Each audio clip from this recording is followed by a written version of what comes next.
Chapter 1340. He didn't know if the words brother, sister, and friend in the Draconic language were synonymous, or if that was the original meaning. Si Thun's words were like a powerful mental suggestion, but the one who was most affected was Duke, the transmigrator. Duque clearly remembered what happened to Maligos later. In the game version of Wrath of the Lich King, Maligos believed that the world had been corrupted by creatures that used magic indiscriminately. He decided to destroy all creatures that used magic, and even magic-related creatures. Obviously, Duque was now on the top blacklist of creatures that used magic indiscriminately. If this went on, there was no need for original history, or so-called prophecies. Just inference alone was enough to know that Duque and Maligos would fight. Although Duque didn't like Maligos, he really didn't want Maligos to die. The death of one more dragon aspect would weaken planet Azeroth's protective array by 20%. Even if a new dragon aspect was chosen, it would be impossible to fill the original gap. This was like changing to a small caliber screw. It could be inserted, but it definitely wouldn't fit. In the original history, the later dragon aspects became weaker and weaker. This was an indisputable fact. It wasn't until Nozdormu and his future darkened self perished together that the planet Azeroth's protective array was finally broken. Only then did the Burning Legion fully invade. Duque felt a headache coming on. However, he didn't have the time to care about things that happened so long ago. According to history, it would be many years before Maligos's brain went crazy. Theoretically, Si Thun was an Enzos, who was good at hypnosis and brainwashing. It should be fine, should be. On the other side, Maligos was furious. No more dragon aspects will betray their brothers and sisters. Traitors will be nailed to the pillar of shame forever. Si Thun, don't think that just because you're a true god you have the right to sow discord between me and my brothers and sisters.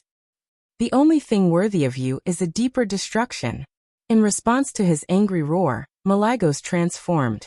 A pair of beautiful blue wings shot out from his back, and his limbs instantly turned into ferocious, sharp claws. Ice blue, fine and solid scales covered them. The expensive epic-ranked mage robe was instantly frozen and shattered into pieces of ice, revealing the body of a giant dragon with a tail growing out of its butt. In the blink of an eye, the arrogant mage had completely taken on the form of a dragon. Although his size seemed to be comparable to Si Thun's, anyone could feel that their auras were not on the same level. Even so, it was enough to astonish all the experts of the tribe. Everything was explained. No wonder Duque did not immediately take advantage of Si Thun's incomplete recovery after defeating the twin emperors, and directly lead the Alliance's powerhouses to march. It was no wonder that after the Horde killed Osrian the Scarless, they did not immediately gather the Horde to attack. Instead, they were considerate enough to give them a full 3 days of precious rest time. It turned out that everything was just in passing. Duque had been waiting for the 4 dragon aspects from the beginning to the end. Maligos transformed, and the other 3 dragon aspects also transformed at the same time. 3 long, distant roars seemed to come from the War of the Masters 25,000 years ago. The battle where the titans of the Pantheon beat up the ancient gods was replayed today. Although the leader was no longer Sargeras, the Titan warrior, and he was not fighting against a group of powerful elemental lords like Ragnaros or several ancient gods who were in perfect condition. The 4 dragon kings appeared together to besiege the half-crippled Si Thun. This scene, which should have only existed in epics and legends, was happening in front of a crowd of mortals. It was hard to tell if it was excitement, ecstasy, or some other emotion. Strong emotional fluctuations, accompanied by the fierce vibrations of the surrounding elements, were transmitted to the depths of every mortal's heart. Everyone's hearts expanded and contracted greatly because of the excessive stimulation. Blood was strongly pumped from the heart, rushing to every corner of the body. The eyes of the weak gradually turned pitch black, and they greedily inhaled the slightly turbid air. The vision of the strong was filled with brilliance. They saw the agitation of the elements and the exaggerated confrontation. More importantly, they saw the boundary between mortals and gods. The absolute boundary that once felt unreachable did not seem so difficult to break through. As soon as the 4 dragons went up, the surrounding elements were instantly sucked dry.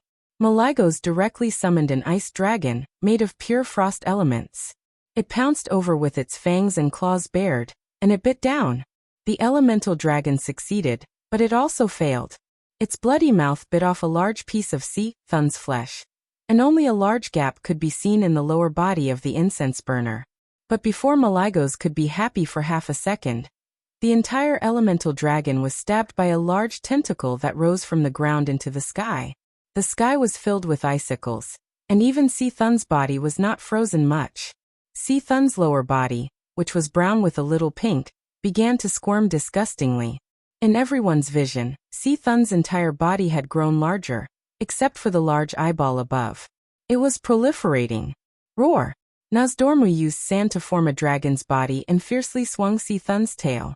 But halfway through, the tail was also blocked by a large tentacle that appeared out of thin air. Its tail was broken, and the sand that exploded had a great deal to do with time. This was because all the parts of Sea Thun that were hit by the tail fragments began to wither. Alexstrasza was the most direct. She fiercely spat out dragon's breath as soon as she went up. However, her dragon's breath was immediately offset by a red blazing light that was as thick as a house that shot out from Sea Thun's bulging eyeball. The fierce battle between the Red Dragon Queen and the ancient god caused the most terrifying law shock. It was reasonable to say that this terrifying collision of power was enough to easily destroy a fortress and cause several blocks to collapse in the destructive shock wave. However, everyone only felt a moment of trance. The master of the Emerald Dream, the Green Dragon Queen Isra, made her move. With the strange and gentle sound of the wind, a green light spread further with the wind. The majestic walls of the underground palace of the Temple of Ankh-Kiraj silently turned into powder and sank into the hard stone ground under their feet. The battlefield that appeared in front of the mortals was a huge hemispherical hole with a radius of at least a kilometer. Is this the Emerald Dream? Tyron showed a look of admiration. No. Isra's voice sounded in the minds of the mortals. No matter how arrogant I am, I would not dare to pull an evil ancient god into the Emerald Dream. I just used my natural power to forcibly change the surrounding landscape to make this place more suitable for dragons and mortals to fight. Chapter 1341. The power of a demigod was enough to move mountains and fill seas. The ground that had just been flattened, with a crash, the solid granite stones stacked up layer by layer like broken waves. The ground was covered with shocking cracks, as if it had experienced a terrible earthquake. At this time, the heroes were a little hesitant. Duque shouted, "What are you waiting for? Enter according to the prearranged formation." Others might not know, but Duque knew best. The ancient god Sea Thun was disgusting not because of his powerful single-target attacks, but because of the endless situation. On the surface, the four dragon kings attacked together, and the mortals felt like they were just bystanders, but in reality, they were not. Sea Thun was a terrifying existence that could destroy the world by himself. Not only did his tentacles affect the city, but they also greatly interfered with the movements of the four dragon kings. Whoosh! There was a loud noise, and a giant claw tentacle appeared. The size of this enormous tentacle was no different from that of a 5-story tower. In front of this level of tentacle, the scales and dragon skin that the dragon kings were so proud of were no different from the armor of mortals. As long as it was hit, it would definitely be pierced and torn apart. A tentacle easily penetrated Nozdormu's thigh, and the dragon leg that weighed several tons suddenly exploded. If Nozdormu was a giant dragon with flesh and blood, he would probably have been seriously injured. Roar! The Time Dragon King roared angrily, and his thick tail swept over violently. However, the tail that weighed hundreds of tons did not break the tentacle. Instead, after a few trembles, the giant claw tentacle drilled back into the ground. When had the Bronze Dragon King ever suffered such a big loss? He wanted to drill into the ground and settle the score with that tentacle. Nozdormu!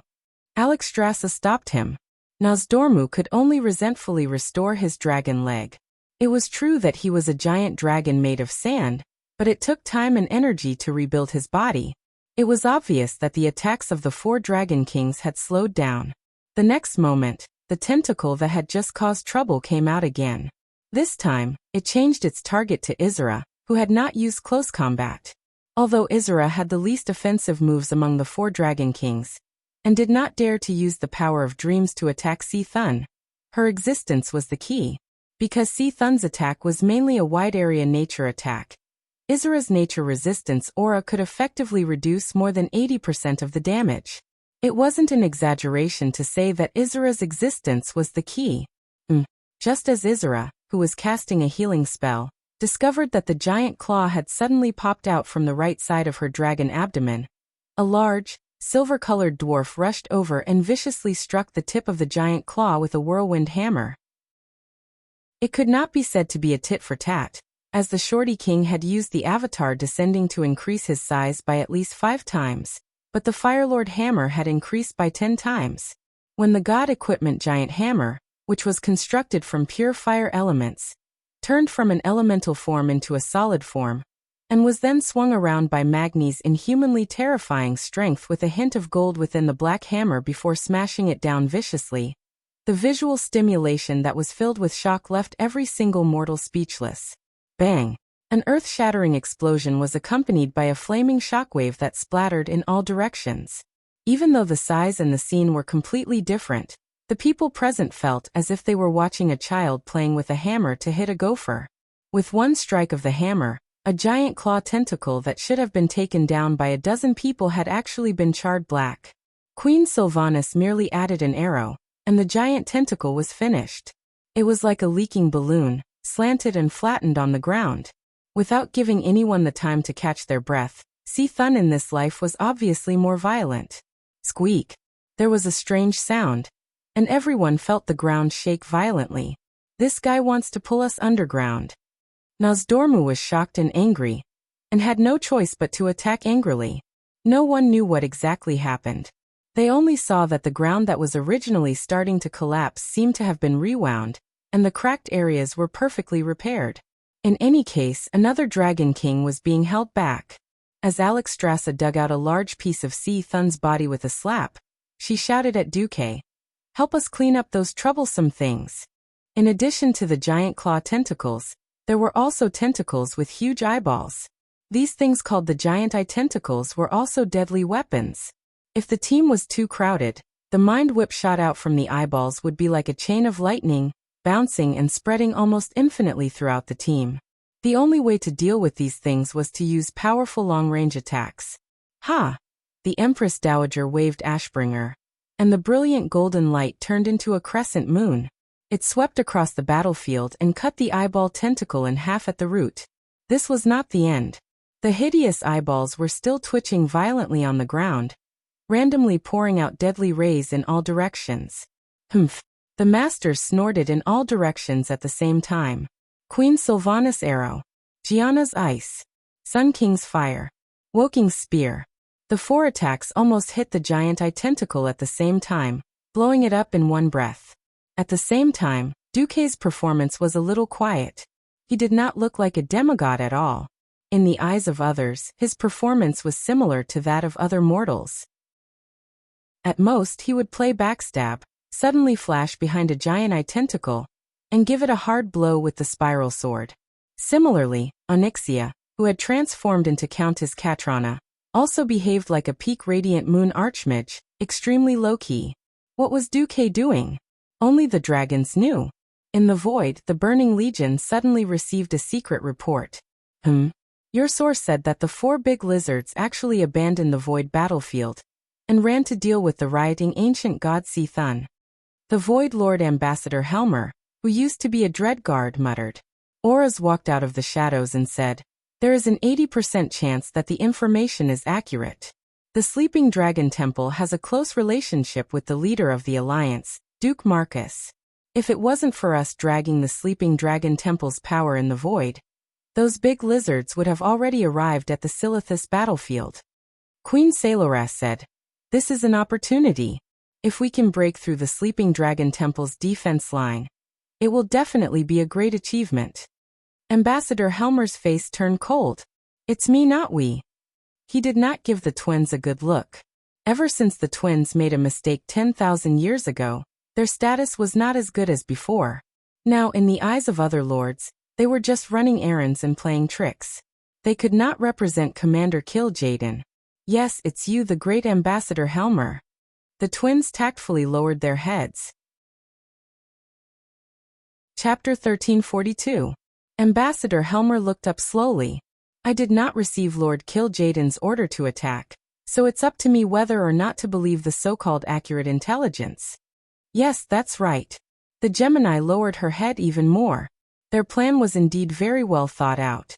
If Helmer was successfully incited and foolishly went to attack, it would be a success. Of course, it would be due to their accurate intelligence.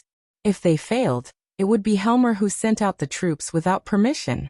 The demons of the Burning Legion could run as many corpses as they wanted. To be honest, no matter how many died, the leader of the demon army would not mind. The point was, to send in the demons, they had to sacrifice the void warships. The demons were unlimited, but the warships were limited. It was not a lack of resources. After all, Chief Sa had taken almost all the warships of the Pantheon. It was a pity that he did not get the production line for the void warships. So while there were many warships, one destroyed meant one less. Helmer was not a simple-minded abyssal lord. Kil'jaeden had painstakingly arranged for Helmer to lead the harassment war against Azeroth, because he valued his intelligence. As a Dread Guardian, he had the appearance of an apocalypse guard, except that his entire body was dark green, and he had 2 huge bat wings. Because of the infusion of dark energy, he seemed to have a cold aura.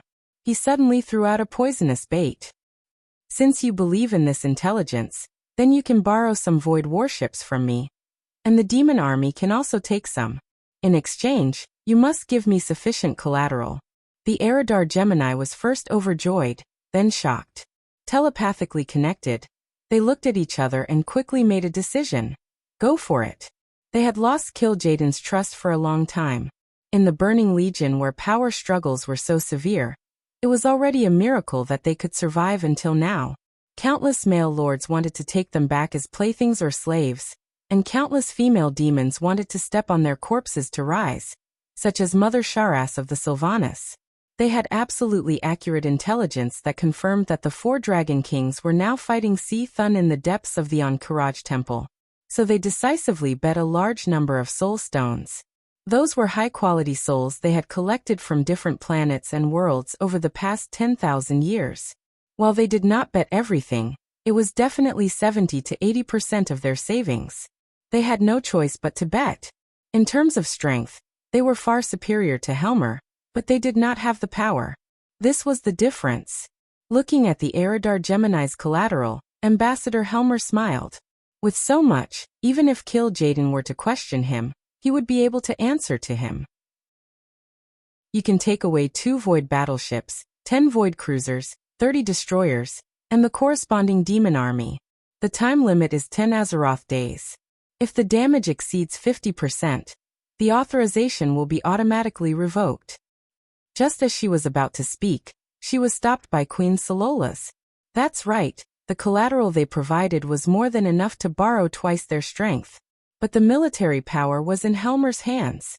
The Eridar twins suddenly closed their eyes at the same time. Only the 2 of them could see the intense battle that was happening at the same time in another dimension. Alexstrasza bravely charged in front, tearing off pieces of Si Thun's flesh. Malygos used his comprehensive and violent magic to suppress Si Thun's regeneration. Nozdormu ruthlessly caused Si Thun's overgrown cells to age and die prematurely. Isra used a powerful natural aura to defend against Si Thun's attacks. This scene, this undeceiving elemental and divine power undulations were all clearly transmitted to the Gemini's senses through a certain observing eye. No problem. So be it. The Gemini quickly made a decision. Speed was the most important thing in war. Half an hour later, a small Burning Legion fleet with a long tail of green flames was teleported from the distant side of the galaxy to the void battlefield outside of Azeroth's atmosphere in one go. Don't be afraid. The Dragon Slumber Temple's 4 dragon aspects are not here. The ones left here are just some ancient dragons. Ancient dragons could basically fight to a draw with a Void Lord at the beginning stage. The Eridar Gemini were called intermediate, but they were demoted due to their defeat in the distorted void 10,000 years ago. In terms of strength, the 2 sisters were among the top in the Burning Legion. As long as the 4 Dragon Kings were not around, No dragon was a match for the two sisters. The invasion of the evil demons naturally triggered the alarm of the void fortress left behind by the Titans to guard Azeroth. Almost at the same time, the figures of the 4 dragon aspects paused for a moment. They really came. Alex Strassa was not angry but smiled instead. What's wrong? Sar, who was busy beating up the eyeball tentacles, suddenly turned his head. Nothing much. There really are evil demons that came to attack the void battlefield. Isra replied calmly. Then what should they do? Were the dragon aspects going to give up on this battlefield and run back immediately? Be it the Alliance or the Horde, every powerhouse knew the duty of the dragon aspects. They had always been the top priority when it came to defending against the Burning Legion. You guys? Just as Magni was about to ask, a shocking change occurred. Duque, who had been doing nothing all this while, flashed and ran behind a forgotten archmage, stabbing him with his sword without saying a word. The golden sword that looked like a spiral nail easily pierced through the chest of the former Silver Moon Council member. The surging divine power caused indescribable pain to the Great Lich's soul. The bystanders only saw that the Great Lich was in so much pain that his entire body almost arched backwards. The upper and lower parts of his dry lips were cracked to the maximum, revealing teeth that were slightly black. Duke Marcus, what are you doing? The most furious one was naturally the Sun King. He suddenly turned his golden staff and aimed it at Duque. Not just Sar and the other Horde powerhouses, even the heroes of the Alliance were stunned. What was Duque doing? Was he going to break off relations with the Horde and kill them all in one go? Was he going to challenge the true god Sithun? Shock, disbelief, suspicion, fear, and all kinds of emotions intertwined among the mortals. In the next instant, everyone understood the answer. An eyeball suddenly popped out of the eye socket of the Great Lich who had been stabbed in the back. It was not an ordinary eyeball that the Lich had preserved using shadow magic. It was an observer's eye that belonged to the Burning Legion. In less than half a second after the eyeball popped out, it had already expanded to the size of a fist. The purple veins and whiskers around the eyeball also proved this fact. Holy light above, we're being watched. Benedictus exclaimed. Chapter 1343. That's right, all the scenes of the battle just now had obviously been transmitted to the Burning Legion through the traitor's specially replaced eyeball. Sal felt a wave of anger and humiliation. He had gone against the majority's opinion, and forcibly brought the Forsaken into the tribe. He had valued the combat power of the Forsaken, but ultimately, it was because of the situation. He knew very well that the tribe's greatest enemy was not the Alliance. The greatest enemies ranked above the Alliance were Sithun, the damned ancient god, and the Burning Legion. He would never forget what the Burning Legion had done on the Kalimdor continent. Half of Grey Valley, the entire Fellwood Forest, had been destroyed by the Burning Legion. Even with the restrictions of high-ranking commanders, there were still demons who ran away or hid in the years after the Burning Legion invaded Kalimdor, indiscriminately killing the Night Elves and the people of the tribe. Now there was actually a traitor in the tribe's hero team that he should have trusted the most. How could he tolerate this? Go to hell. Traitor! Sal leaped high, and the hammer of destruction burst into blazing flames. With a leap hack that was deeply inherited from Grandpa Roar, not only did the hammer smash the observer's eye that had not escaped in time, but it also smashed the Great Lich's head into a rotten watermelon. Yep, a rotten watermelon. Mortals, no one can resist the Legion. The Great Lich's cold laughter echoed in the void. Stay. Anastrian could not keep his face any longer, and took the initiative to attack. However, he was not a true warlock. His soul-binding technique was actually resisted by the Lich. No one expected Duque to attack again. To be precise, it was the elemental emissary under Duque's command who attacked. Duque raised his hand, and the figure of the Black Witch Farina suddenly appeared beside him. She raised her hand and used a more authentic soul capture. The Great Lich's soul screamed and struggled, trying to break free from the soul vortex formed by the crimson crystal in Farina's hand. The Black Witch chuckled coldly. Run if you can. You betrayed Azeroth. Your will is useless. Now after repenting, you will become Master's servant and serve Master loyally. The most glorious thing in this world is to serve Master's cause forever. Farina's entrance was a pain in the ass for the mortal experts. How did the backbone of the cursing sect, who was originally loyal to Kel Thuzad, suddenly become Duque's diehard fan? Not only was she fanatical, but she also came to fight for Duque. Everyone could imagine what would happen to this traitor if he fell into the hands of such an evil woman. Sal, give me this guy's soul. You don't have any objections, do you? Duque asked as he swatted away a tentacle. No problem. Sal was resolute and did not even look at the Sun King. The problem now is not the Alliance and the Horde. I'm fine. Duque waved his hand. Everything is going according to plan. Isra replied with a smile. Was it all part of the plan? Could it be that even the traitor among the Forsaken was part of Duque's plan? Sal, Wajin, Orgrim, and the Sun King were all shocked at the same time. Someone's changed. Duque slapped Onyxia, who was immersed in her sadistic fantasies, on the shoulder and woke her up. If there were no outsiders, Duque would even kick her on her perky and elastic butt. The formation that besieged C-Thun suddenly changed. Alexstrasza and Malygos were still attacking fiercely. Isra's figure seemed to be exiled by the magic of the warlocks, and her whole dragon body became illusory and transparent.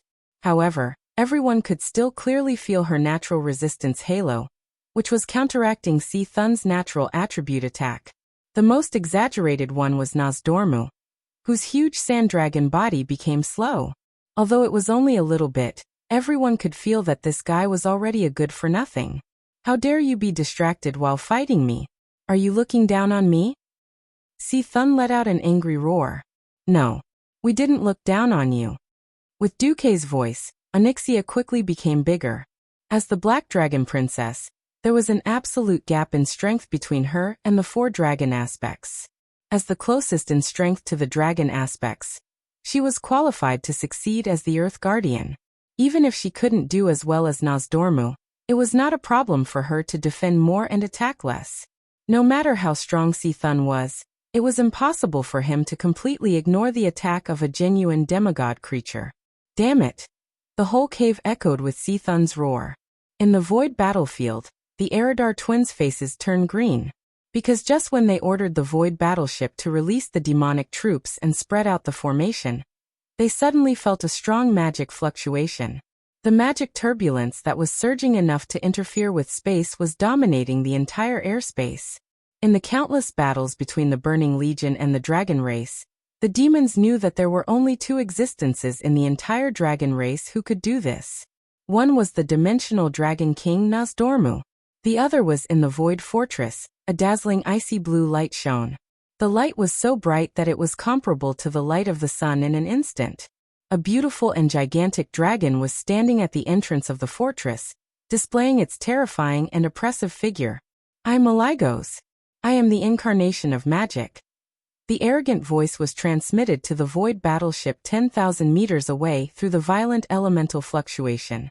That Malygos' body was bursting with a storm-like frost element. As soon as he appeared, he froze all the void trash at the entrance of the fortress. A low-level void lord of the Apocalypse Guard turned to look in the direction of the void battleship. His questioning voice reached the Eridar twins' ears. Didn't you say that the 4 dragon aspects aren't here? The Burning Legion and the dragon race had been fighting each other for so many years and knew each other very well. Every single dragon aspect was in existence with shocking strength, and they could easily take on a high-tier Void Duke on their own. Generally speaking, at least 3 high-rank Void Overlords were needed to stall a dragon aspect. And this was under the situation where the dragon aspects did not cooperate with each other. Once all 5 dragon aspects were present, with the support of the planet's protective formation, the Burning Legion would be helpless. They could only be cannon fodder. Impossible. How could Malygos rush back in time? Elises shouted in shock. Among all the dragon aspects, Alexstrasza and Malygos had the worst mobility. It was not easy to create a portal that allowed them to pass through. Moreover, C-Thun would not let them go so easily. What exactly happened? Chapter 1344.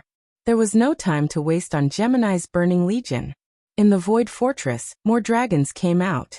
In the void, a sandstorm appeared out of nowhere. Countless gravel, and even broken warship fragments began to gather together, forming a behemoth. No demon was unfamiliar with this scene, because Nosdorm appeared like this every time. The king of space and time could appear anywhere he wanted, unless there was a stronger force that refused him entry. In the absence of Sargeras and Archimonde, no one would be able to stop Nosdormu unless Kil'jaeden personally intervened. Queen Salora's delicate body shook violently. Alright, another Dragon King. Thun didn't catch the King of Space and Time, but what about the next one? An illusory scene appeared in the void. It was a green world that shouldn't exist outside the atmosphere. A beautiful green dragon stepped out of the illusion of the Emerald Dream. Who else could it be but Isra? Gemini was so shocked that she almost bit her tongue off. 3 of the 4 dragon aspects had already appeared, and the last one couldn't wait. As the fiercest and highest-ranking dragon aspect, Alexstrasza didn't appear every time. Unless the main force of the Burning Legion arrived, she wouldn't appear. This time, they were 2 high-grade lords, and 3 of the 4 dragon aspects had already given face. No. It should be said that they were giving too much face. This face was too heavy, so heavy that they couldn't bear it at all. Our spies have been discovered. So what? Theoretically, those big lizards can't make it back. Thun won't let go of the prey in its nest. Gemini had to take the gamble. They were betting too heavily, so heavily that it was almost impossible to turn the tables. Moreover, it wasn't like they could retreat if they wanted to. If the opposite Dragon King was the real deal, then they wouldn't be able to leave even if they wanted to. Bet. We can only bet. Bet on who? Malygos. If Nosdorm and Isra could escape from Thun through special means, Malygos was the least likely. The massive amount of magical elements that the King of Magic carried would directly affect the stability of the Arcane School's teleportation portal, which made it extremely difficult for him to pass through the teleportation portal in battle. Dozens of void battleships opened fire, their demonic cannons gathering a huge amount of magic power. A few seconds later, hundreds of green beams of light pierced through the pitch-black sky and shot toward Malygos. The ice-blue giant dragon performed an amazing performance in the void. He flapped his magnificent wings, and nimbly dodged the most powerful beam from the main cannon. As for the beam from the secondary cannon, he did not even bother to block it as he charged straight at him. He was as domineering and terrifying as ever. Under Malygos's lead, the dragons dodged the cannon fire while attacking the Burning Legion's fleet. He was close. He was close. It was getting closer and closer. The dragons didn't have very good long-range weapons, but this was limited to existences other than Malygos. He fluttered his huge wings and raised 2 terrifying starlights. It was a frosty brilliance that looked like starlight. It gorgeously went against the green cannon's light and crashed into the 2 destroyers at the front. Although the 200-meter-long destroyers made a serpentine maneuver, it was meaningless in the face of magic attacks that could still be controlled after they were launched. Poof! The white light shot in. In less than a second, the entire black destroyer turned into a large, bloated and ugly eggplant. Then, countless white lights flowed out of the destroyer. The spots of light grew more and more intense. The next moment, the entire destroyer exploded just like that. There was no bright but fleeting explosion, no flying debris and demonic limbs. Only a huge ice coffin in the shape of a sea cucumber, just like Malygos had done for the past 10,000 years. He was as skilled as ever. He was as arrogant as he was in the past. You lied to me, the low-level Void Lords roared in unison. They were not direct subordinates of the Gemini twins. They were only willing to come out this time because the Gemini swore that the 4 Dragon Kings were not around. These low-ranking lords of the army were willing to come and try their luck. Now, not only did they fall into the trap, but the Gemini twins also fell into the trap. Nosdormu also showed his power. Dark space-time magic that was hard to see with the naked eye attacked, easily aging the metal of the cruiser's outer shells. The demonic cannons exploded after a few shots. The other wyverns attacked, using their sharp, hard claws to squash a void cruiser like a tomato, ripping open its intestines in just a few moments and destroying it. Isra made thousands of demons fall into a dream. foolishly becoming lambs for the dragons to slaughter. This battle was more than one-sided. This was simply a one-sided beating. The Gemini twins were stunned. They had been scheming all year round and were used to being scheming, but now they were being schemed against. They could not help but laugh at themselves. Were the two sisters getting worse and worse? In the past he was able to fool everyone, but now he was being used. At this time, the smart Gemini twins had figured out many key points. Duque indeed wanted to borrow the power of the dragons, but the 4 dragon kings would not be at ease if the external enemies were not stable. Just taking advantage of the time difference was not enough. Duque had dug a trap for the Burning Legion to jump into. The only difference was who jumped into it. The Gemini twins, unfortunately, became the one who got hit. Even though they did not understand how Duque could make Malygos appear in 2 places at the same time, they were sure that before the next regular harassment battle, the Dragon's Void Fortress would be truly empty. Unfortunately, there would be no one else who would be the Pathfinder. The Gemini twins could not even protect themselves, so how could they care about the other lords? Haha. Elises, did you notice that this is very similar to a certain human? It's infernal affairs indeed. Humans don't have a lifespan of 10,000 years. With Nozdormu around, nothing is impossible. The Gemini twins fell silent. So what if they guessed correctly? Everything had nothing to do with them. Ever since the defeat in the ancient war 10,000 years ago, when the largest fortress in the Twisted Void was destroyed, they were pushed to the bottom by the angry Sargeras, and almost became the lowest existence in the army. In these 10,000 years, the army worked hard to recover, and they also tried their best to climb back up. After climbing for 10,000 years, they finally returned to this position. Who knew that they would suffer a crushing defeat again? They had already lost Kil'jaeden's trust, and the days ahead would definitely be even more difficult. Not to mention that there was no evidence to prove that Duque was the infernal affairs. Even if there was, they would not expose it. In their hearts, a new idea was born. Chapter 1345. With the support of the magic net and the cover of the illusions, Saffron, who was just an ancient dragon, was able to put up the numbers of a dragon aspect in the form of an elemental creature. If there was an all-star MVP election for this battle, Saffron would definitely be the winner. Duque and Saffron combined their wills and swept through the scattered demons. Because Saffron wasn't a real dragon, he could do many things that dragons couldn't. With a beautiful S-shaped maneuver, Duque had Saffron dodge a series of demonic cannons. The battleship and 2 destroyers in front of him was the last organized resistance. There weren't many bullets, but they couldn't stop Saffron's advance. Saffron charged forward like lightning, his blue and white figure drawing a continuous arc in the void. He didn't stop for a moment. All the cannons were like fireworks in a grand festival. They were beautiful but useless. He brushed past Saffron, who was disguised as Malygos, by a hair's breadth. Dozens of magic arrays with complicated blue and white patterns hovered around him like loyal guards. They kept releasing elemental beams of different colors to kill the demons that were scattered around. He wasn't just shooting in a straight line. In the void he would slightly shake up, down, left or right, and the beams would fly to who knows where after a certain distance. Saffron's concentrated attacks were like blooming chrysanthemums, full of arcs. If the demons weren't careful, they would be hit. Once mobility decreased, even the strongest demon was just a target. Don't come over. After I enter the battleship, just help me kill the other demons, Saffron ordered in the form of Malygos.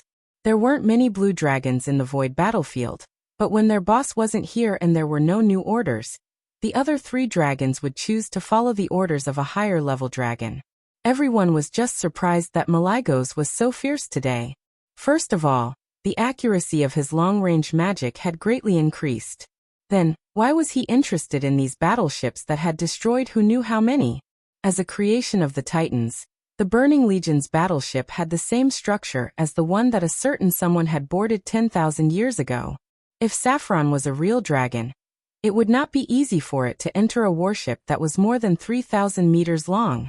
Not Saffron. He easily stuck to the outside of a demonic cannon, taking advantage of the gap between shots. The frost elements easily infiltrated the inside of the barrel. Originally, the battleships were piloted by the Titans and their creations, so they naturally had complete defensive measures. Unfortunately, the ones controlling the battleships were a group of crude demons.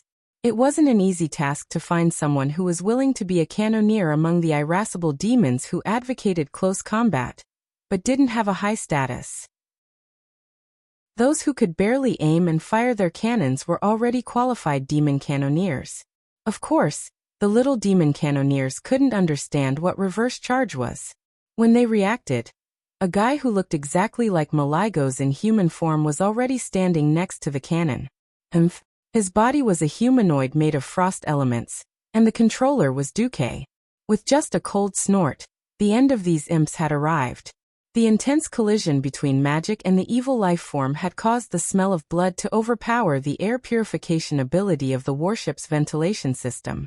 The silver-black corridor turned from colorless to colorful in an instant, drenching the surface.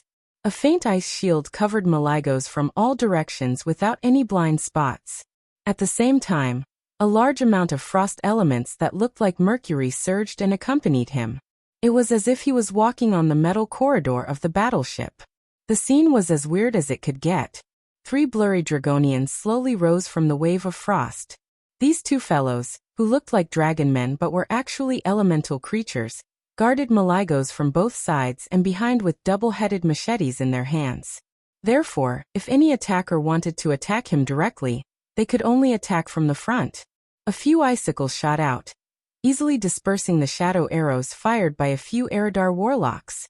When he walked into a hall, a lord of the abyss came along the spacious hall, waving a double-headed beheading sword and charging at him. However, the powerful slash suddenly froze when it was 2 meters away from Maligos. It was as if there were 2 boulders weighing thousands of kilograms, one on the left and the other on the right, pressing down on the broad blade. Maligos, who was wearing an ice-blue robe, said softly, "Scram." This enormous demon, which weighed at least 10 tons, was sent flying faster than a kite with a broken string. Is this the strength of a Dragon King Guardian? A mysterious smile appeared on Maligos' face. It's not like guess. That's what his expression said. Since it was a disguise, it had to be done perfectly. While completing the mission, Duque did not forget to ask for some benefits. Pretending to be Maligos and showing off his might was a requirement of the mission, but at the same time, it was convenient for a certain Dragon King to take the blame. 2 words came out of Maligos' mouth lightly. "Ice seal." In the next moment, the ice elemental energy that surged out from the weave turned everything in sight into ice sculptures. The road to the bridge was now unobstructed. Maligos moved forward with his head held high. Be it the heavy gate or the complicated magic formation, nothing could stop him for even a second. All the defenses were destroyed under the impact of the violent elemental magic. He took 81 steps forward. A total of 81 traps were destroyed. When the last door fell down, Duke saw his target, the Eridar twins, just as he wished. The Gemini stared at Maligos for a full 3 seconds before sighing at the same time. "I knew it. You're not Maligos. That big blue lizard isn't as showy as you. I wasn't sure before, but now I'm completely sure. You're not Maligos. You're Duke Marcus, a newly advanced demigod who entered the divine realm as a mortal. Do you have anything else to say before you kill us?" Aureus and Queen Saloras were convinced, but they knew that they would not be able to escape today, so they wanted to confirm it at the very last moment. Duque was not surprised that they were seen through. The Eridar Gemini were masters of disguise and working behind enemy lines. To them, his illusory disguise was clumsy. So Duque removed the illusion and revealed a human body made of frost elements. However, the figure was exactly the same as Duque's. An elemental body, Saffron's soul, and Duque's will. This combination surprised even the knowledgeable Eridar Gemini. Duque smiled. "Make your choice, Gemini. Will your soul be destroyed, or will you leave behind a small hope for a comeback?" Chapter 1346. The 2 identical beautiful faces of Aurelia and Saloras were shocked at the same time. They couldn't believe their ears. In the past 25,000 years, It had always been Eridar who incited the enemies to surrender and rebel. No one had ever dared to incite the core of the Burning Legion, the Eridar family, to betray the Burning Legion. At this moment, there were 2 junior Void Lords between Duque and Gemini. In addition, there were more than 30 demon guards and elite Eridar warlocks waiting for them. To finish off the demons, killing them was not enough. As long as their souls could return to the twisting nether, the demons could endlessly run back to their corpses. But what if their souls couldn't return? Before Gemini could react, the elemental energy around Duke suddenly surged.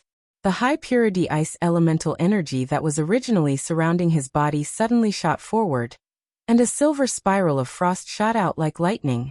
The spiral energy took less than 1/100th of a second to travel more than 10 meters. When it reached the top of the demons' heads, it suddenly exploded like a bomb. The frost elementals, which were originally in a slurry, turned into a blossoming bomb. The radius of the explosion expanded by at least 100 times. The dense frost elementals penetrated everything in their path at lightning speed. Of course, the objects they were referring to were the 2 Void Lords and the Demon Guards. In the blink of an eye, the 2 Void Lords, including the 2 Void Lords, were all obliterated within the 100-yard radius of the elemental spiral.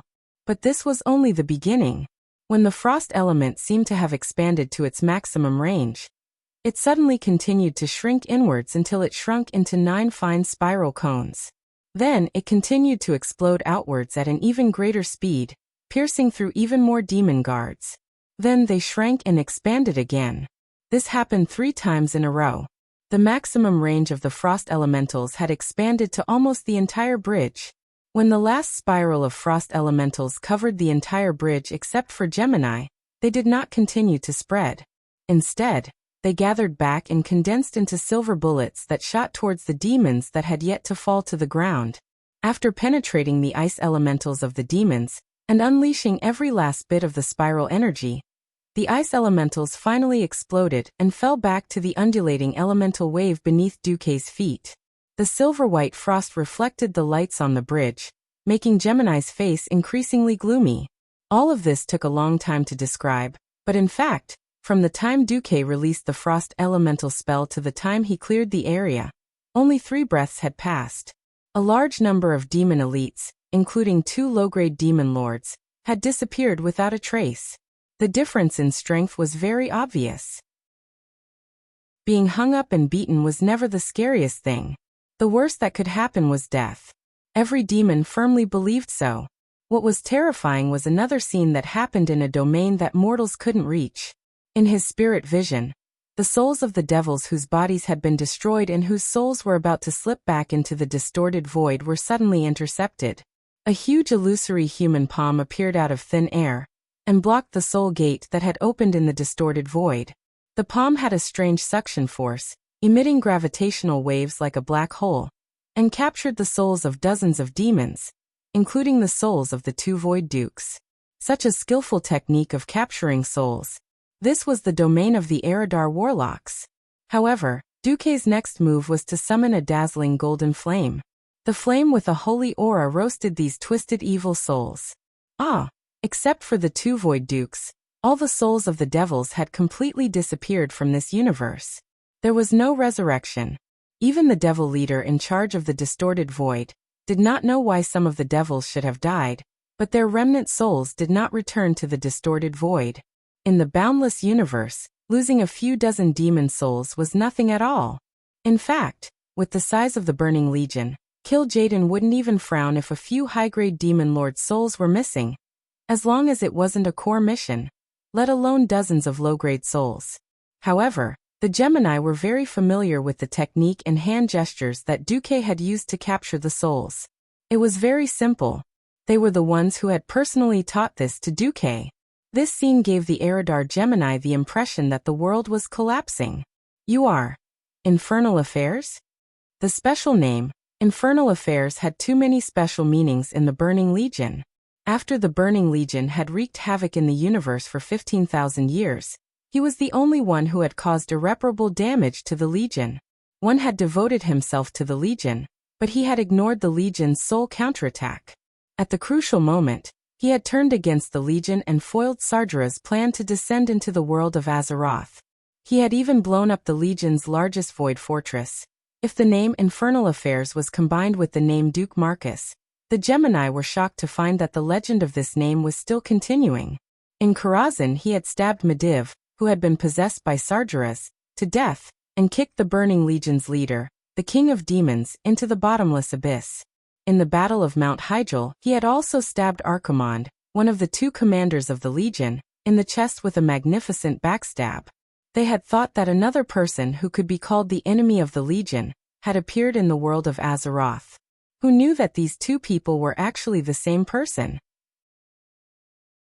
If it had been someone else, the Gemini might have argued. Even if they lost, they would have ruthlessly suppressed the other party's momentum. The pursuit of billions of demons. The boundless rage of the King of Demons. The hatred of the Legion that had destroyed countless stars. But, if the other party was Duque, who had killed 2 of the Legion's 3 powerhouses and blown up billions of demons, then threats and harsh words would all be a joke. In response to the Gemini's question, Duque did not answer, yes or no. The air became silent for a while. The Gemini's heart skipped a beat. At times like this, the air suddenly became silent. After all, this meant trouble. The Gemini looked at each other.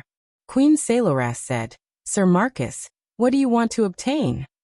Even if you die and return to the distorted void, what can you obtain? The Gemini trembled and did not answer. Duque continued.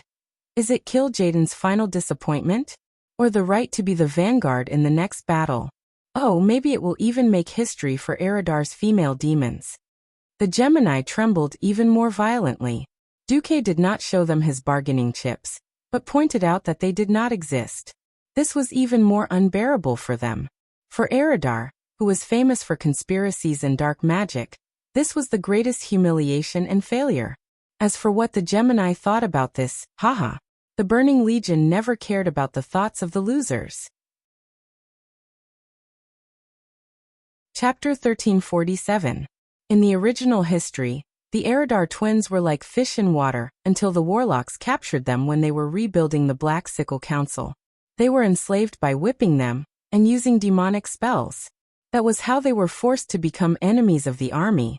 It was not easy to make these 2 sinister and cunning female demons betray the Burning Legion, because Kil'jaeden was the most vengeful.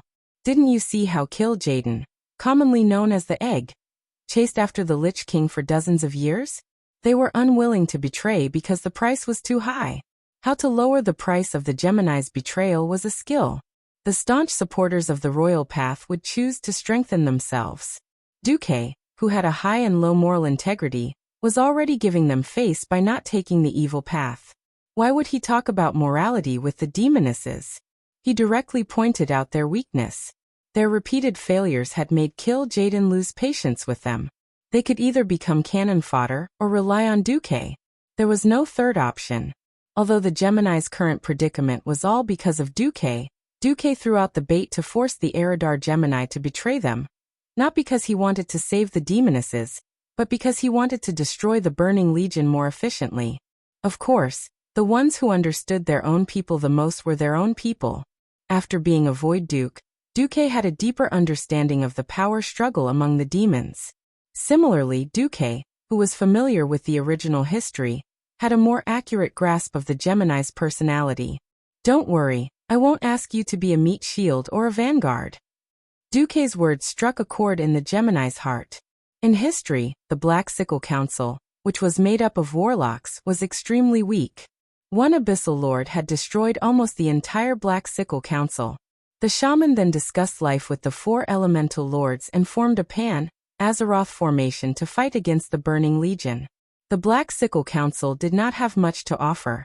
They could only capture the poor Eridar Gemini and use them as warriors to fight. Unbeknownst to them, although the Gemini had great magic attainments, they did not like to fight. The Gemini were still best at scheming. Even if they were forced to fight against a strong enemy, they would still want a strong vanguard to fight at the front. In a sense, Duque's promise that he didn't need them to fight head-on was already an enticement. So when Duque said, I want you to provide the Burning Legion with the absolute truth every month, The twins weren't surprised at all. Sure. No problem. Wasn't it just intelligence? Just give it to him. As long as he could get out of this predicament. Gemini's promise was so straightforward that Duque sneered out of anger. Yes, there were many types of spies, but the most famous ones were naturally double agents. Gemini had never been someone who knew what loyalty was. Perhaps they thought that he, Duque, was still too young and easy to fool? Or it could be said that the information they gave him was true, but the order was secretly changed. In this way, even if every piece of information was true, by changing the order to mislead, they could still come up with the opposite conclusion.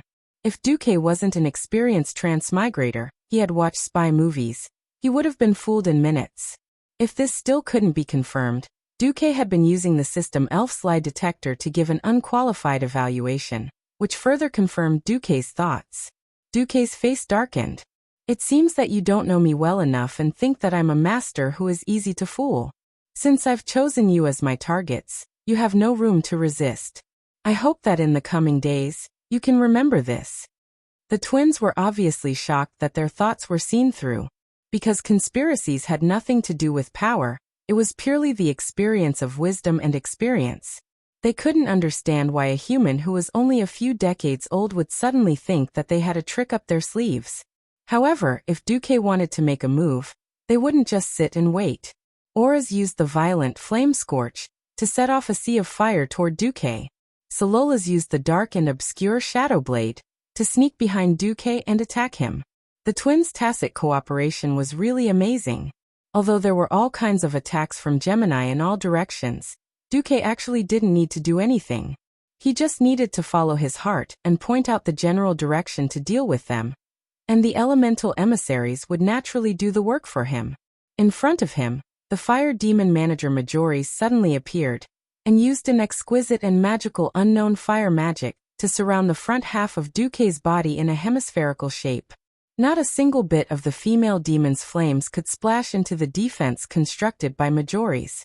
Instead, her flames were swallowed and became part of the fire element controlled by Majoris.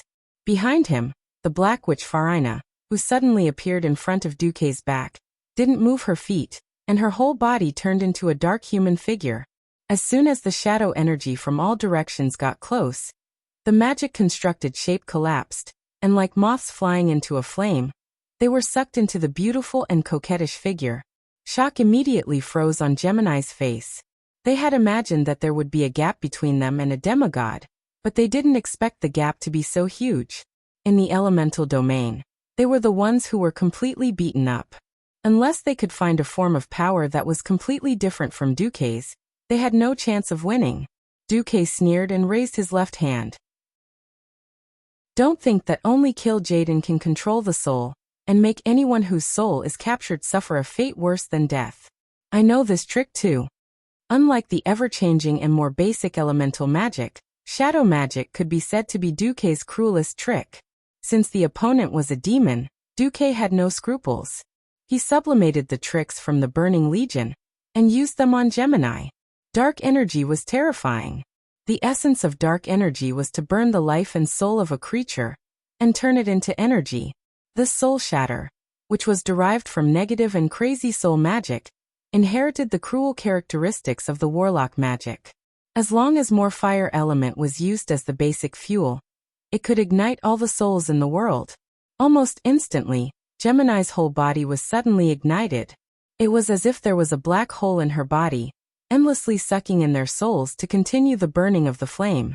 At the same time, countless small holy light spiraling swords flew out of Duque's body, and flew in all directions in a magnificent and complex trajectory. Finally, they landed on Gemini and cut their bodies. This was a double torture of the soul and the body. And the third move, Mind Blast. Chapter 1348. This psychic blast was not the usual psychic blast. The signature skill of the Shadow Priest would not cause too much damage to the Gemini who was good at using dark energy and shadow. The core of the psychic blast was the terrifying mental impact. The impact was secondary, and the private goods mixed in was the main point. In the image Kill Jaden, with only half of his body exposed from the portal, lay dead again and again in the Sunwell Highland. The Egg Elder roared, struggled, and angrily used its signature skills. There were many skills that the Egg Elder had not used for more than 20,000 years. Through the System Genie's 3D imaging, the image was almost completed frame by frame. Then, using the blurry feeling of a certain someone traveling through time and space, the quality of the image was degraded to create a more realistic effect. The final finished product was this scene where the Burning Legion was defeated once again. In the Gemini's heart, there was a huge wave of emotions. Because of the burning of the soul and the body, the pain was unbearable, but the collapse of the faith in the heart was the biggest blow to them.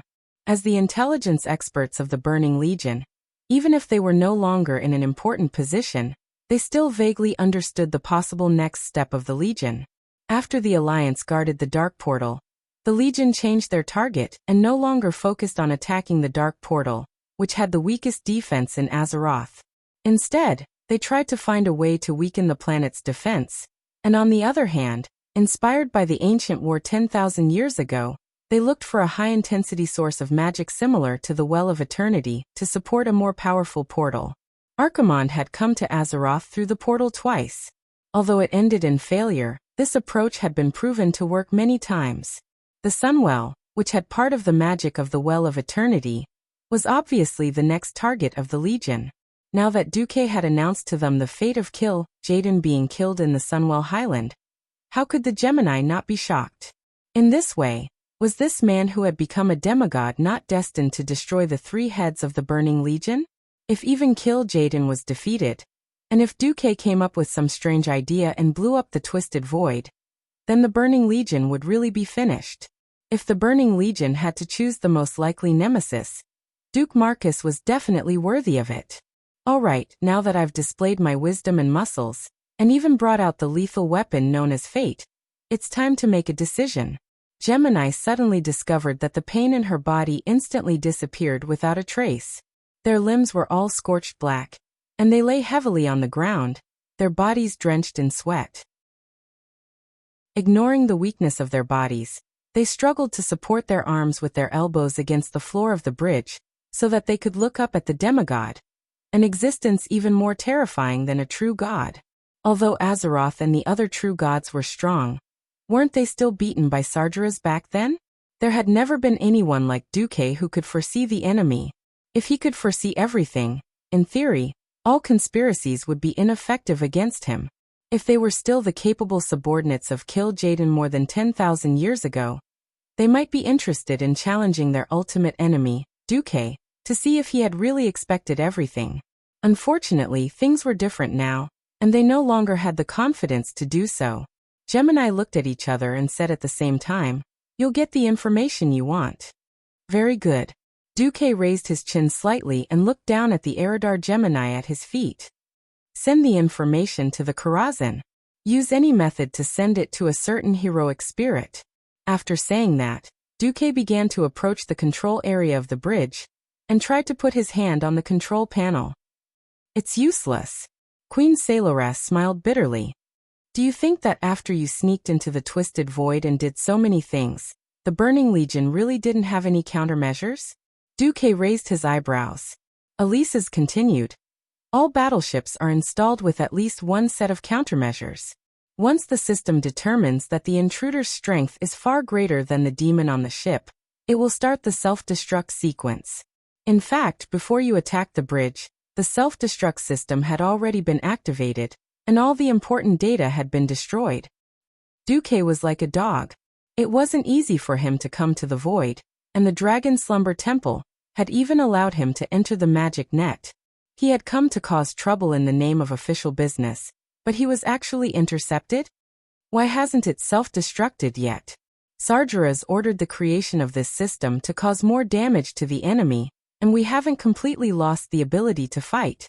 However, it won't be long. Almost as soon as Saloras finished speaking, Duque's system genie began to jump with warning prompts. Warning. Warning. High energy reaction detected.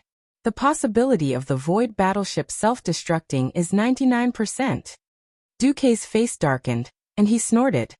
Then Duque made his move. The icy starlight was like the tip of a spiral sword. and the infinitely extending ice was an extension of the sword tip. The white light that surged out like a volcanic eruption instantly filled the entire bridge. Ah! The Gemini screamed at the same time. They could clearly feel that their souls had been frozen, and then a large piece had been ruthlessly cut out. Jaden had kept a portion of their souls in the distorted void, and now a large piece of their souls had fallen into Duque's hands. Just now, Duque had used his actions to prove that since Jaden could destroy them by igniting their souls, he could do it too. In a sense, the worst situation had occurred. They had been strapped with explosives, and there was more than one person who could press the button.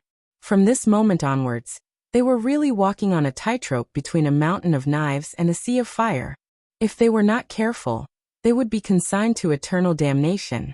Of course, Duque wasn't that kind of disgusting boss. He wanted the horse to run fast, but he didn't want the horse to eat grass. As their bodies were being destroyed, the Gemini suddenly discovered to their surprise that the amount of their souls had decreased, but their strength had increased. Before they could cheer, their bodies were pierced by the icicles. Then their graceful bodies, along with the collapse of the ice and the explosion of the battleship, turned into dust in the universe. Elemental bodies didn't fear explosions. Duque turned back into Maligos's dragon form. After leaving the explosion range of the Void battleship, he sensed the surroundings and found that the battlefield was basically clean. The adult dragons of the tricolor dragon tribe, under the leadership of the ancient dragon, surrounded the last demons that tried to resist. At this moment, Nozdormu and Isra flew over. The three demigods communicated with each other mentally. Did it work? Nozdormu asked. It should be no problem. This can at least buy us 24 hours for Azeroth. Duque nodded. That's great. Isra was a little excited. Chapter 1349. From the Burning Legion's point of view, since the Eridar Gemini had been used as cannon fodder, it proved that the 4 dragon aspects that should have been in Ahn'Qiraj were still in the Void battlefield. So it didn't matter if they were defeated or not. After all, they had already completed their task of delaying the dragon aspects. What Duque needed to do was to make use of the time difference. At this moment, deep within the Ahn'Qiraj Holy Temple, the fierce battle was still going on. Haha. You will all die. Those who go against my will be destroyed. From the sound of it, it sounded like a vicious villain announcing his evil declaration. However, Thun's voice revealed an inhuman coldness, as if hinting at its master's mood swings. No one could imagine how twisted the mind of an existence that had been sealed for 25,000 years would be. Ever since he lost the Battle of Dominators and was sealed, Thun had been suffering for far too long. From the unbridled existence of the Dark Empire, he had become a forgotten existence. He couldn't wait to announce his return to all the intelligent creatures in Azeroth. And the best gift for his return was naturally the strongest demigod in Azeroth. Perhaps it was because his sealed power wasn't easy to unseal. Or perhaps he simply wanted to spread fear and despair. Other than fiercely attacking the 3 demigod dragons, Thun still spent a lot of time ruthlessly torturing the mortals. Arg. A Forsaken warrior who had been a Beastman chief in his previous life was accidentally stabbed by the giant claw's tentacle. The sharp claws, coupled with the terrifying impact, easily pierced through his superior armor. Gotcha. Everyone within a few meters could clearly hear the sound of that guy's spine shattering. As a skeleton warrior, his skeleton was everything to him. Now his entire body was like those skeletons that were hung on the city gates as a warning to the public, being lifted up high. In the next second, the eyeball's tentacle moved closer, and the natural ray was injected into his mouth at almost 0 distance. The surging power of lightning rushed towards the core of his soul. In less than 2 seconds, a former chief, now a Forsaken warrior, disappeared from the world forever. Damn it! Old Howlgrom dashed over and slashed with a powerful horizontal strike. Against Thun, jumping around randomly was very likely to become a target for the tentacles of the eyeball. However, as an experienced old warrior, Grom's every move was so concise that it reached the point of returning to the basics. Looking at the space, he even had the time to make a 360-degree turn to increase the power of the axe. Pooh! The tentacles of the giant claw, which had already suffered from repeated attacks, finally exhausted the last of its life force under the axe. It collapsed to the ground like a deflated balloon, and a large amount of pus flowed out of every wound. Such a fierce battle was only a microcosm.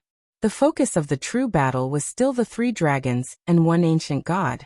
Giant dragons, creatures at the top of the Azeroth food chain. Dragons were strong, but they were never invincible.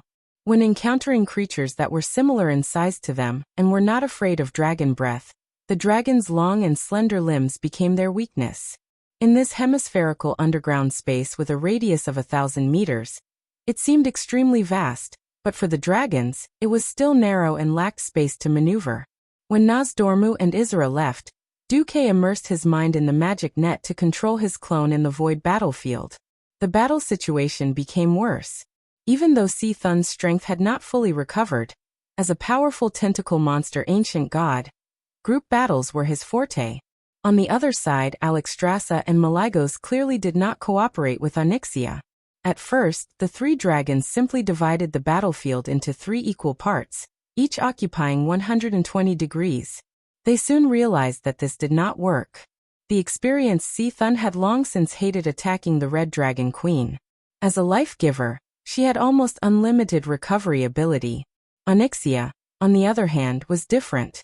As a demigod dragon, Onyxia's strength was on the lower end. She could not compare to the 5 dragon aspects, who were at the peak of demigod combat power. During the battle, she also encountered a problem. She needed to fight with Malygos for the control of the elements in the surrounding space. What was worse was that her control of the fire element, which she was best at, was practically fighting with Malygos' favorite ice element. The situation in front of her was a classic case of 1 + 1 = 2. And when he keenly noticed that she was seriously injured and had not fully recovered, Thun immediately focused his attacks on the Black Dragon Princess. Rumble.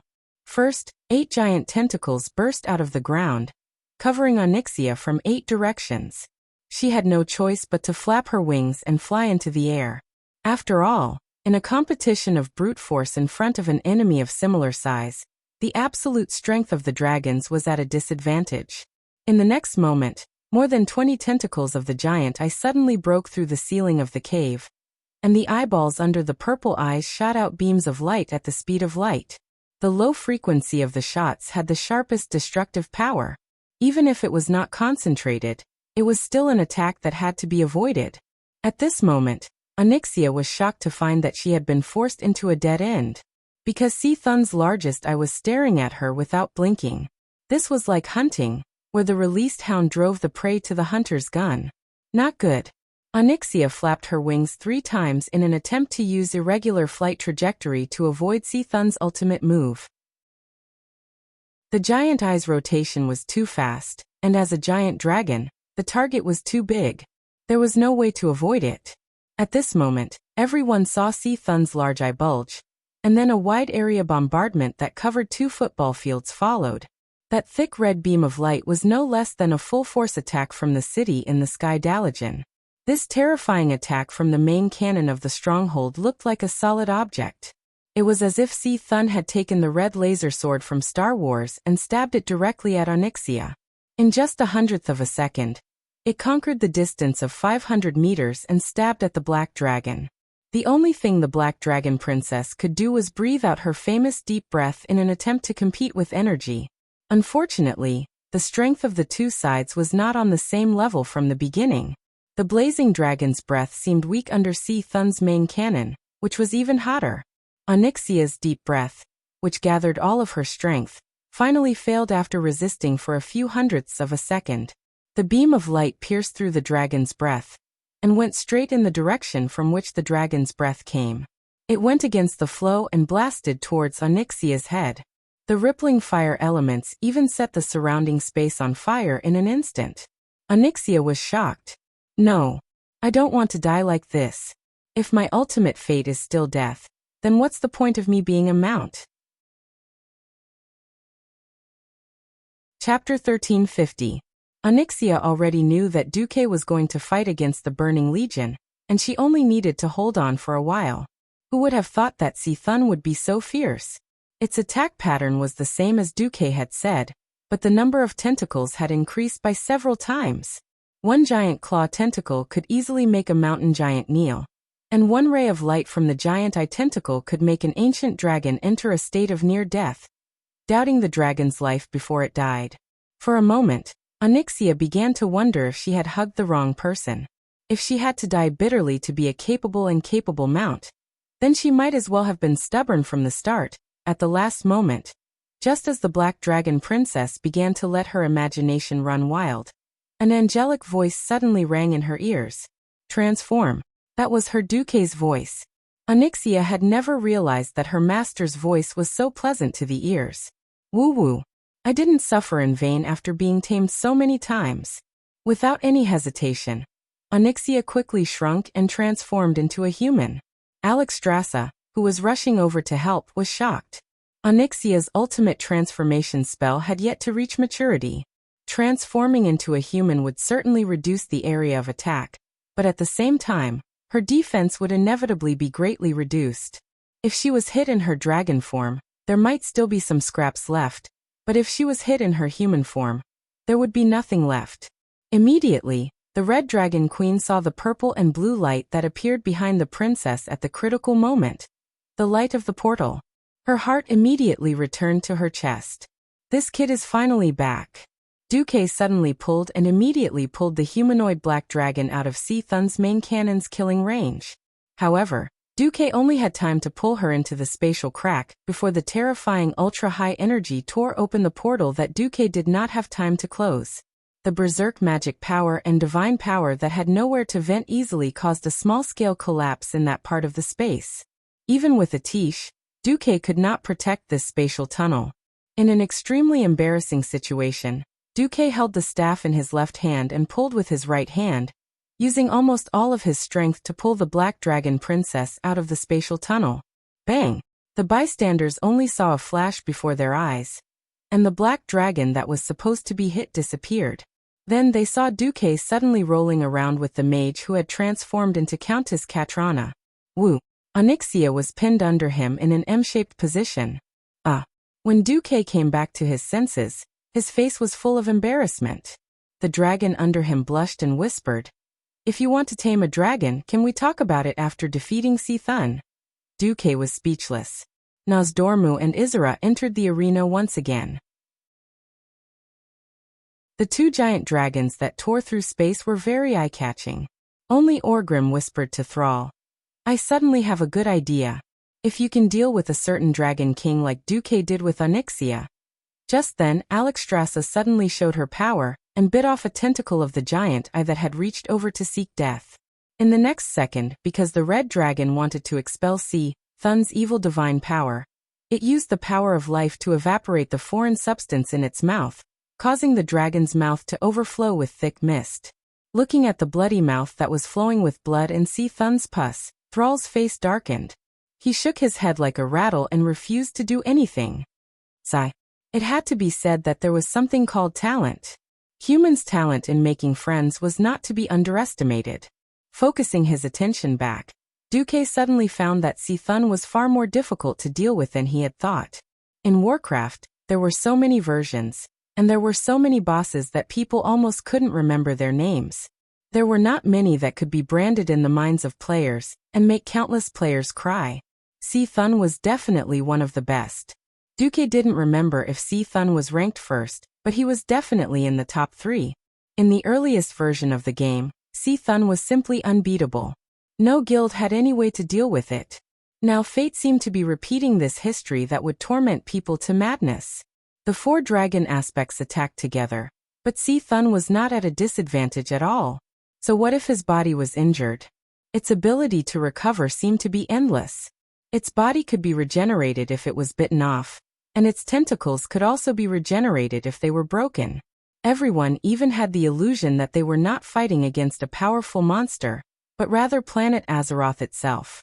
No matter how much damage they dealt to C-Thun, it could be replenished with energy from the planet and regenerate indefinitely. The only good news now was that the Void battlefield had been settled. The 4 dragon aspects could now fight with all their might. At the same time, Duque also made a move. Don't fight with me for the control of the elements. Seeing that Duque was about to attack, Malygos warned Duque fiercely. Hehehehe. A single sentence of dragon that angers me will be in danger. For a moment, a scene appeared in Duque's mind. In Stormwind City's King's Valley, the hanging dragon head had turned into the blue head of Malygos. F***CK. Malygos, you claim to be the king of magic, but what are you doing now? A wide area cone of ice was sent over, and 70% of the magic power was in the air, more than 20% was resisted by Sea Thun, and less than 10% caused actual damage. Duque rolled his eyes. That's right. Malygos considered himself the world's strongest ruler of magic, and in terms of magic power output, he was indeed above Duque. If Duque's magic power output per unit of time was compared to a train with a total load of thousands of tons, then Malygos was at least a cargo ship with a load of hundreds of thousands of tons. But it was precisely because of the difference in magic power demand that it seemed that Malygos' magic damage was higher. The dragon aspects didn't have a system elf, so it was impossible to calculate that in terms of magic power, Duque's damage was higher. Moreover, the dragon aspects were all siblings, so they worked better together. Okay, for Alexstras's sake, I'll hold it in. Duque was a demigod, so of course he couldn't just be a bystander. Didn't he see that after Onyxia got up? She turned back into her dragon form, and changed to cleaning the tentacles at the edge of the underground cave? A thought popped up in Duque's mind. He acted on it. All of a sudden, a huge illusory three-dimensional magic network formed under Duque's feet. It was like a spider's web, as dense as a hedgehog's. 6 types of elemental light bloomed at the same time. Malygos turned his dragon head and almost wanted to curse, but he suddenly realized that Duque didn't occupy the magic he needed. The magic that Duque used came from different corners of the elemental domain. The elemental world was very vast, and as a pure-dimensional elemental world, not to mention a demigod, even a dozen true gods couldn't instantly use up the power of an elemental world. Chapter 1351. For the sake of convenience, the point closest to Azeroth was usually used to open the passage to the elemental realm. Because there was magic flowing all year round, those points were also the easiest. Now that Duque had avoided these magic absorption points, Malygos naturally lost the right to scold Duque. With a cold snort, the Blue Dragon King turned to focus on attacking Sea Thun. Groups of magic elements gathered on the battlefield at a speed visible to the naked eye. They quickly condensed into something like a dark cloud, and then, accompanied by a thunderous sound, a sudden hail poured down. They constantly combined with each other in the air, forming a sharp existence like a sharp sword. Almost instantly, they pierced through the tentacle forest that had just risen. The hail was endless, and as the elemental group expanded, it continued to extend in all directions. Dozens of ice prisms the size of ballistae pierced through the tentacles of the eyeball, and flesh and blood flew everywhere. Sea Thun's natural lightning magic and ice elements in the purple eyeball clashed fiercely, causing an even bigger explosion. The tentacle limbs that were blown away fell on the heads of the people around them like a landslide. These corrosive broken limbs were definitely not good things. For a moment, there was a lot of screams, and the allied healers were immediately busy. Kalia had improved a lot. In this situation, she did not chant a long and stinky incantation to activate a large area of effect, prayer of healing. Instead, she quickly cast Holy Word, shield on the unlucky ones in the center. A translucent shield protected them from further damage caused by the sputtering pus. When the 7 guys all had shields, it was just in time for the Holy Knights to quickly heal them with Holy Light Flash. The chain of healing could be said to be perfect. Every unlucky guy cast a grateful look at Kalia. Seeing that Malygos didn't care about the life and death of mortal heroes, Duque was even more certain of his thoughts. Beside him, 6 elemental creatures of different forms emerged. They formed an even larger composite magic array and chanted loudly. The rhythmic incantation gathered 6 invisible forces in the air, which eventually converged on Duque. Not only did the Sea Thun's tentacles around Duque bounce back as if they were struck by lightning, even the nearby air pressure dropped a bit. The magical elements summoned by Malygos in the air suddenly paused. and then quickly dissipated as if blown away by a strong wind. In the blink of an eye, they disappeared without a trace. On the ground, the violent wind that was stirred up out of nowhere carried the scattered gravel and spun into the air. They gathered together in a frenzy, forming a huge sand tornado, surrounding Duque like the most loyal guards. In the blink of an eye, the massive magic array beneath Duque's feet revealed the shadows of weapons that were suspended in midair at a perpendicular angle to the ground. This is Dark Strike, Wild Blade, Spider Devil Spike, Undefeatable Will. Countless weapons hung in the air, and many people recognized these epic weapons from places such as the Molten Core, Blackwing's Nest, Naxxramas, and Mount Hyjal. No one knew what Duke was trying to do by summoning the projections of these weapons. Even more so, no one understood why huge wheels appeared around Duke's body. They only heard Duque's incantation sounded. I am an illusory man. The dream is the body, the will is the blood. Magic is the sky, glory is all. Peaking at fate, traversing the past and the present. Through countless battlefields, never once defeated. Unaware of life. Fearless of death. I have never been defeated. I have never been understood. Standing at the peak of time and space, intoxicated in victory. Past lives have never had meaning. This life is only born to protect. Therefore, I hereby declare, Wheel of Victory never stops. With the incantation, more weapons were constructed in the magic circle, and they began to turn from illusory to real. First, the translucent dotted lines became real outlines. Then the materials used to construct the weapons were restored. The magic circle sealed in the weapons by skilled craftsmen when the weapons were cast was restored.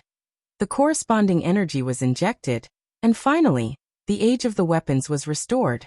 At first, there were 10, 20, then 100, 1,000, countless weapons formed an enormous wheel, spinning crazily, just like the wheel of history, rolling forward unstoppable. The wheel rolled forward, crushing anything that belonged to Thun. At this moment, the heroes felt that a string in their hearts was faintly touched. Many figures and things appeared in front of them, as if they were seeing the shocking battles that Duque had experienced under his leadership. This was not like a historical drama made up by bards, but an illusion that really existed in history.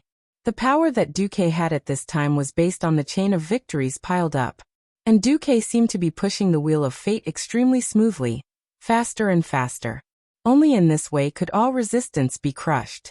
Thun's tentacles, which had annoyed the 4 dragon aspects, were almost instantly destroyed as soon as they appeared.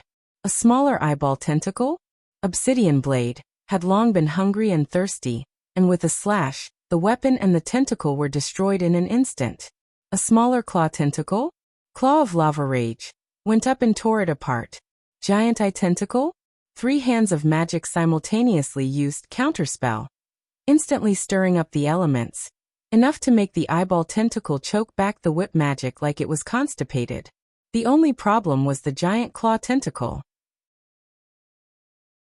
Even though it was like a torrential rain pouring down, nailing more epic-grade weapons fiercely, this powerful tentacle still whipped and attacked all the targets it could hit regardless.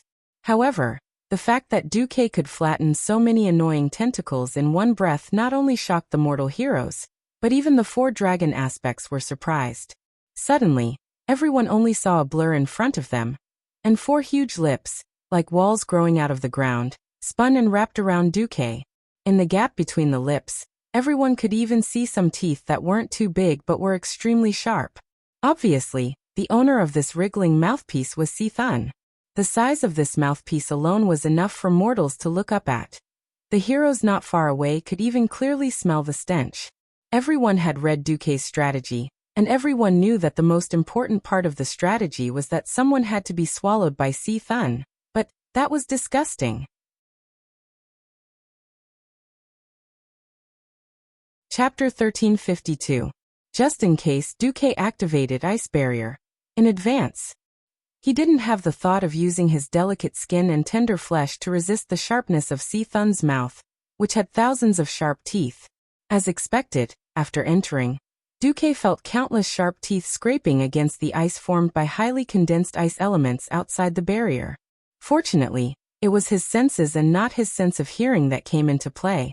Otherwise, wouldn't the sound of countless claws scraping against glass kill him? Wait a minute. Something's wrong. He had never heard of Si Thun's huge mouth swallowing people with so many teeth. If even a mage like Duque found it hard to deal with, then wouldn't the other unshielded professions be done for? Duque came back to his senses and looked at the system notification. Warning. Warning. You have been swallowed by the descendant of Oro of the sandworm race. If you do not improve your condition, you may suffer serious damage. F*CK. Did I make a mistake? Duque's face darkened, and he exploded on the spot. Do you think I'm Hello Kitty if I don't get angry? A mere descendant of Oro was naturally unable to block the connection between Duque and the magic net. A huge amount of ice elements began to gather in the descendant's body. Saffron. Duque shouted in his soul. Understood. Ice Dragon replied on the spot. The layer of ice in Oro's heir's throat was growing thicker by the second, and in the span of a few breaths, it had turned into a giant block of ice that was firmly lodged in its throat. Then, an incomparably violent draconic aura began to attack its low IQ brain, shaking its rationality. Very easily, this mini-boss went completely berserk. It, who had originally retreated into the ground, jumped out again, ignoring the fierce attacks of the mortal heroes of the allied army, and charged straight ahead. In front of it was its boss, Si Thun. Who would have thought that it would recklessly smash a large bloody hole in the lower part of its own gang leader's incense burner-shaped lower body. It even waved its 6 caliceri below its mouthpart as fast as lightning, trying to drill into it. Traveling through the sand was just an instinctive action for the sandworms of the Oro race. But for Si Thun it was pain. It should be said that the pain in his heart was greater than the pain in his body. On account that your father, Oro, had sacrificed his life for the country, I was kind enough to let you be my hired thugs, but you actually dare to rebel. It did not matter if Oro's descendant had done it intentionally or not. In any case, it had attacked its master, so it had to die. The newly emerged Si Thun tentacles ignored the attacks of the mortal heroes and viciously attacked Oro's children. Look. Grandpa Si Thun's chrysanthemum sacred claw. Look. Grandpa Thun's love lash. Here. Your first master's dismemberment technique. To Oro's descendant, however, this was nothing short of suffering. The intense pain and frenzy drove this monster to tear at everything it came into contact with. Outsiders could only see that the lower half of Oro's descendant's body was splattered with pieces of internal organs and blood, while the upper half that had burrowed in was spurting out Si Thun's bodily fluids. Was this the Si Thun clan's love-hate relationship? At this moment, a golden light pierced through Oro's descendant's lower abdomen. In the next instant, Duque appeared in the crowd, his face pale. Even with Duke's so-called demigod-level physique, he felt like vomiting after being shaken so much that he felt like vomiting. Duke suddenly understood why Medivh, as a demigod, had been able to stab him in the chest and kill him with a single stab of his sword. Although a mage-type demigod had the most powerful elemental attack power, while the heavens had bestowed upon Pharaoh such powerful destructive power, they had also very fairly made Pharaoh a very fragile person. Once his magical defenses were broken, his demigod body would at most be comparable to a mortal heroic paladin's body. The term thick skin was probably not fated to have anything to do with Duque for the rest of his life. After he came out, he only lost his composure for a moment. Duque immediately became that sage-like demigod with a staff in his left hand and a sword in his right. Seeing this, Thrall was stunned and couldn't help but cry out. Did he calculate the sandworm's threat to the team and deliberately let himself be swallowed? 30 meters away, Queen Sylvie's ears twitched. On her beautiful face, her facial muscles formed a rather awkward curve. No, you're thinking too much. That guy must have seen wrongly. It was at this moment that Duque suddenly felt that something was wrong. As if he was possessed by a ghost, he turned around. This time, the big mouth that rose up from the ground behind him finally overlapped with the image of the giant mouth tentacle in his memory. However, being swallowed twice in a row wasn't a pleasant experience. For a moment, Duque almost wanted to throw Gavin Rad, who was asking for a beating, into it and let him be swallowed instead. At this moment, Orgrim suddenly said, Before you there was a blonde priestess who was swallowed. F***ck. Kalia got shot again. Looking around and seeing that Kalia was indeed nowhere to be seen, Duque jumped in without thinking. In a pitch-black world, the blonde priestess shook her head hard, trying to wake herself up from the dizziness as soon as possible. Almost instinctively she gave herself a holy word, shield. She didn't know how long she had been in a daze. Maybe it was a long time, or maybe it was only 2 or 3 seconds before she remembered what had happened before she fainted. She had been swallowed by the giant mouth tentacle. Even though the mouth of the giant mouth wasn't fast, it was as slow as a turtle in the eyes of a thief. Unfortunately for a priestess, it was as slow as a snail. As a result, the snail was robbed by the turtle without any suspense. The giant mouth swallowed her in one gulp. When she woke up, she hurriedly struggled to sit up. It was so dark that she couldn't see her fingers in front of her. No matter how many battles the girl had experienced, and how she usually appeared quiet and strong in front of others, some characteristics wouldn't change as she grew up. At this moment, she fumbled around on the ground in a panic, and with great difficulty, she grabbed her staff. Now that she had the staff, she felt a lot more at ease. She quickly cast a cantrip-level spell, Illumination. The situation around her made her feel a little nauseous. The seemingly vast hall was actually Thun's huge stomach, with rough walls squirming all around. She didn't know if it was the stomach wall, or something else. She let out a scream because she was shocked to find that her boots had stepped into something soft. The strong corrosive pain stung her, and the entire epic ranked boots melted. Oh my god. I've been swallowed, I'll be melted. Thinking of this possible ending, her beautiful face paled. Fortunately, she didn't forget the way Duque had taught her. She almost rolled and crawled towards the nearby high ground. Chapter 1353. The air in Thun's stomach was abnormally foul. Apart from the sour smell of internal organs, there was also the typical smell of rotting corpses. Almost as soon as Duque was swallowed, he opened the system elf scan and shouted, "Kalia, are you okay? Are you still alive? Kalia, please don't let anything happen to you. If something happens to you, then I'll be a failure as a demigod." Thinking of this, Duque actually felt a little scared to the point that he was about to tremble. Frost elements spread under his feet, giving Duque a relatively safe environment. He looked around, hoping to find Kalia in this damned place that was half submerged in corrosive acid. But he was also afraid of seeing a cold, broken, beautiful corpse. After searching for a while with these conflicting thoughts, the system suddenly notified him that there was a pair of legs on a protruding rock not far away. This discovery almost made Duque die of sadness. But before he could get closer to take a look, he was relieved. It was a pair of night elf leather boots. It must have been some daring elf thief who had sneaked in not long ago and tragically died. Duque took a light breath of the cool air filtered by the ice shield, and began to move towards higher ground. Although Kalia's movements were not as nimble as the other women, she had seen the world and experienced great battles. At this time, she should have at least run to the predetermined location.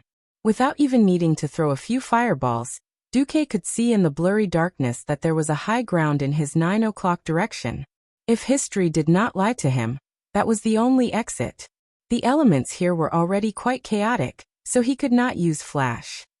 Duque activated his magic and ice shield, moving quickly against the debris falling from above. Soon he found a human body on the top of a small hill. Duque rushed over and pulled, his hands full of corrosive mucus.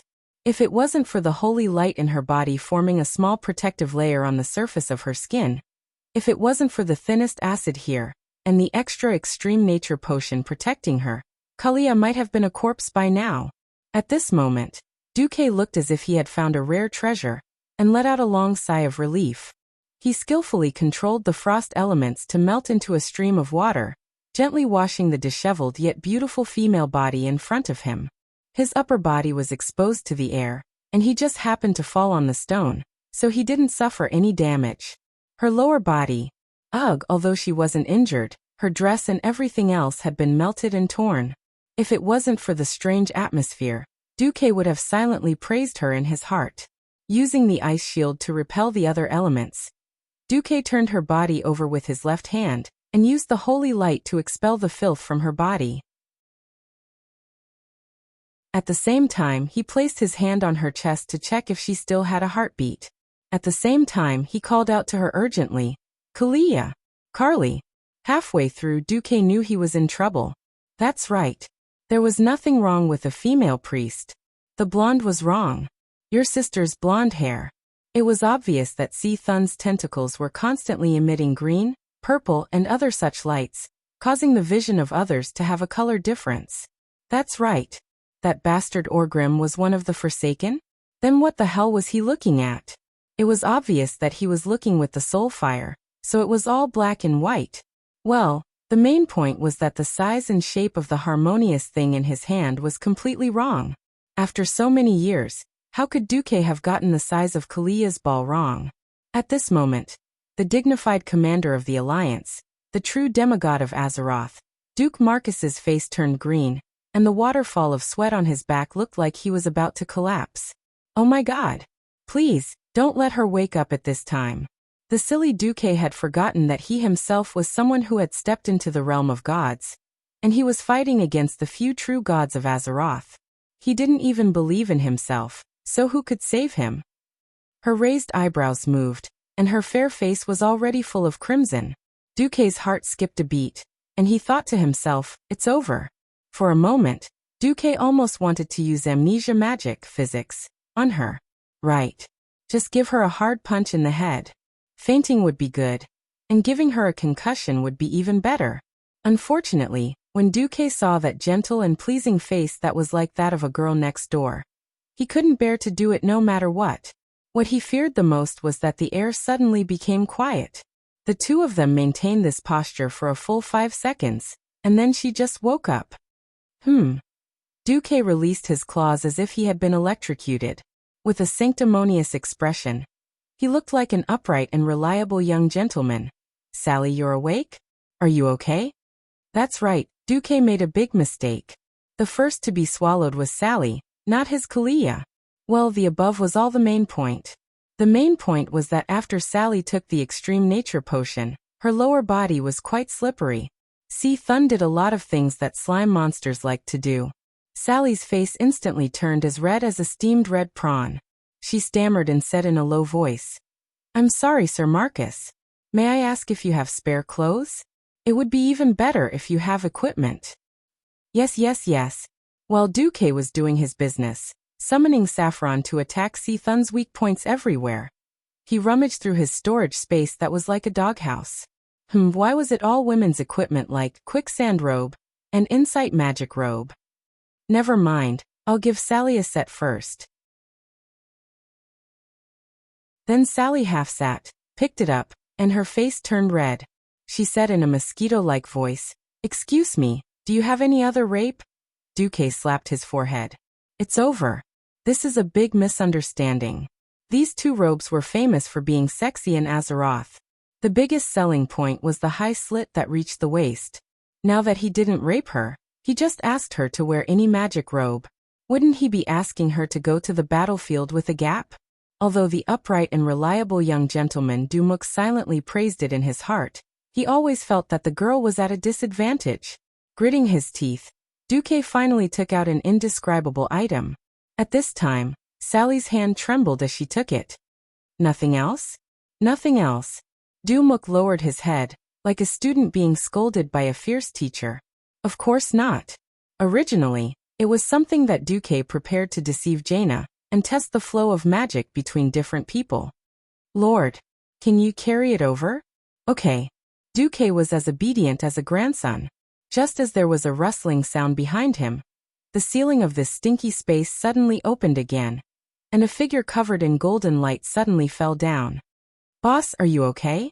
The first half of the sentence was extremely loud, and the person who came was Gavin Rad. Then the second half of the sentence went astray. "Even in this place, you still don't forget about the girl." "Okay," as expected of the boss. At this moment, Duque couldn't bear it anymore. Amnesia physical. A 40-meter-long ice sword appeared in Azeroth. Chapter 1354. Who am I? Where did I come from? Where am I going? In his dizziness, Gavin Raid naturally thought of the legendary 3 questions of philosophy. Suddenly, a thunderous roar sounded in the turbid air. Gavin Rad, don't just stand there. Attack C Thun's stomach wall with all your might. With that, Duque slapped the back of Gavin Rad's head, as if trying to wake him up. But Gavin Rad felt even more dizzy. Boss, why do I feel like you were the one who hit me hard just now? Gavin Rad recalled as he slashed at the stomach wall next to him with the wind sword, and added a hammer of wrath. How is that possible? Duque argued.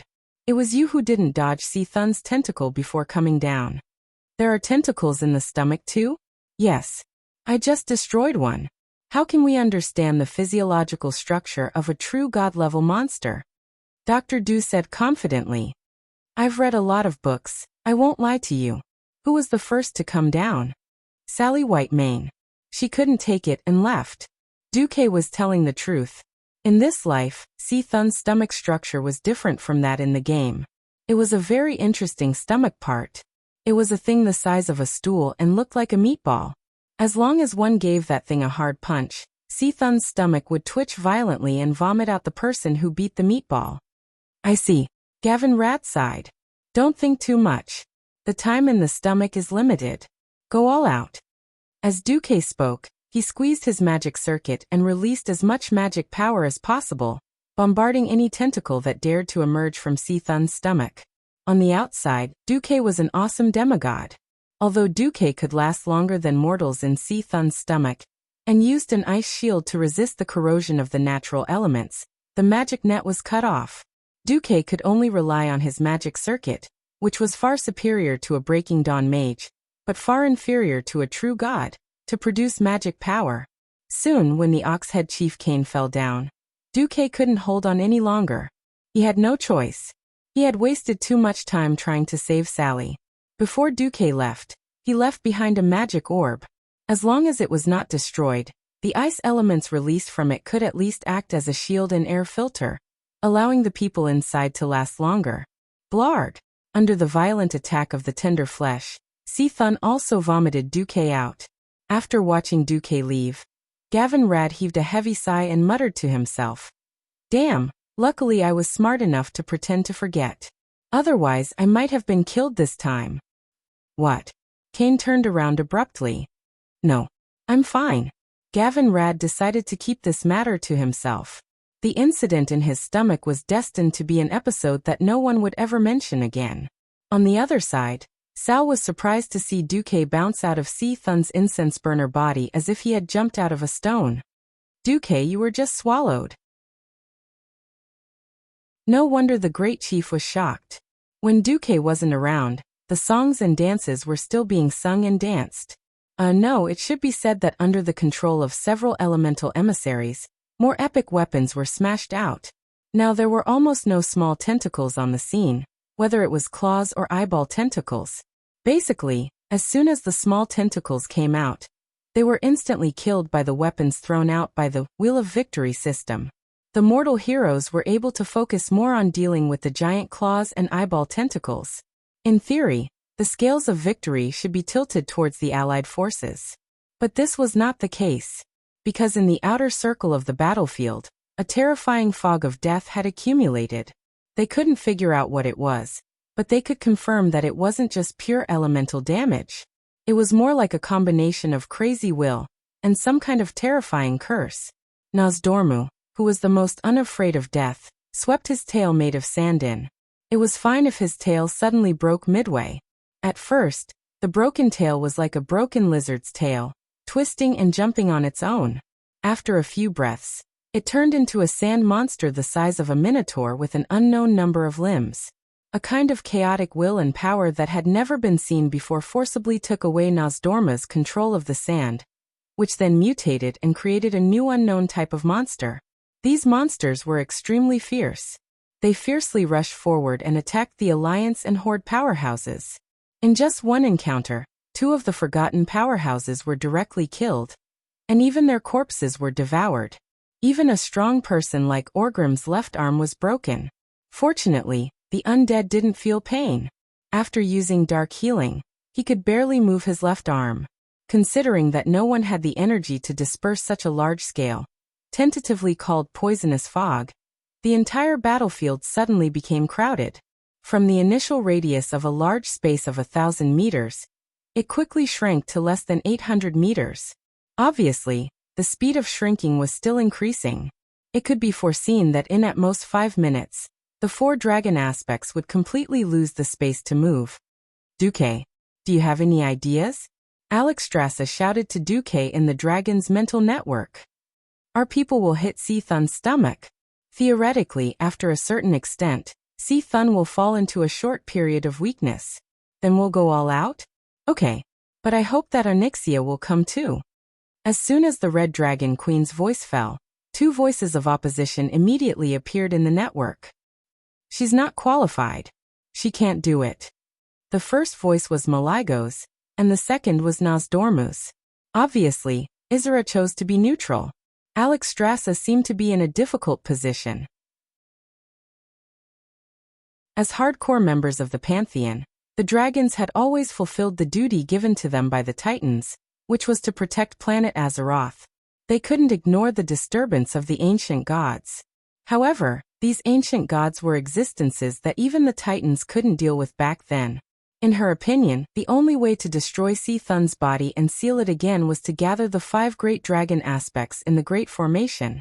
Now that Maligos was holding them back, Onyxia could tell at a glance that she didn't have the will and confidence.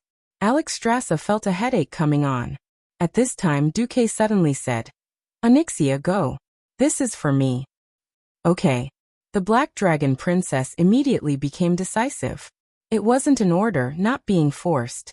Duque's words, "for me," could make this once cunning black dragon become brave? The Red Dragon Queen glanced at Duque with curiosity. Maligos didn't let it go. "You'll replenish the insufficient energy?" "Yes. I'll replenish it."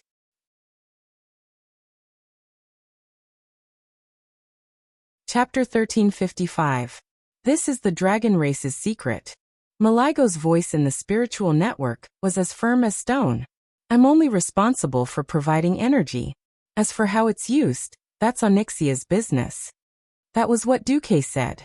In fact, for a guy of Duque's level, just from the changes in energy transmission and observing the dragon race's magic array, he could see many things.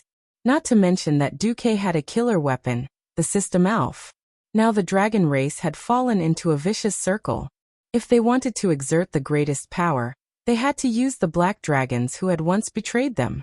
Only by joining the Guardians of the Earth could the Pentashade dragon race be considered complete, and exert the power of various high-end magic arrays to the extreme. Here came the main point. Ever since Nethario, the Wing of Death, was tempted by the ancient god N'Zoth, the entire black dragon race had become the target of corrosion.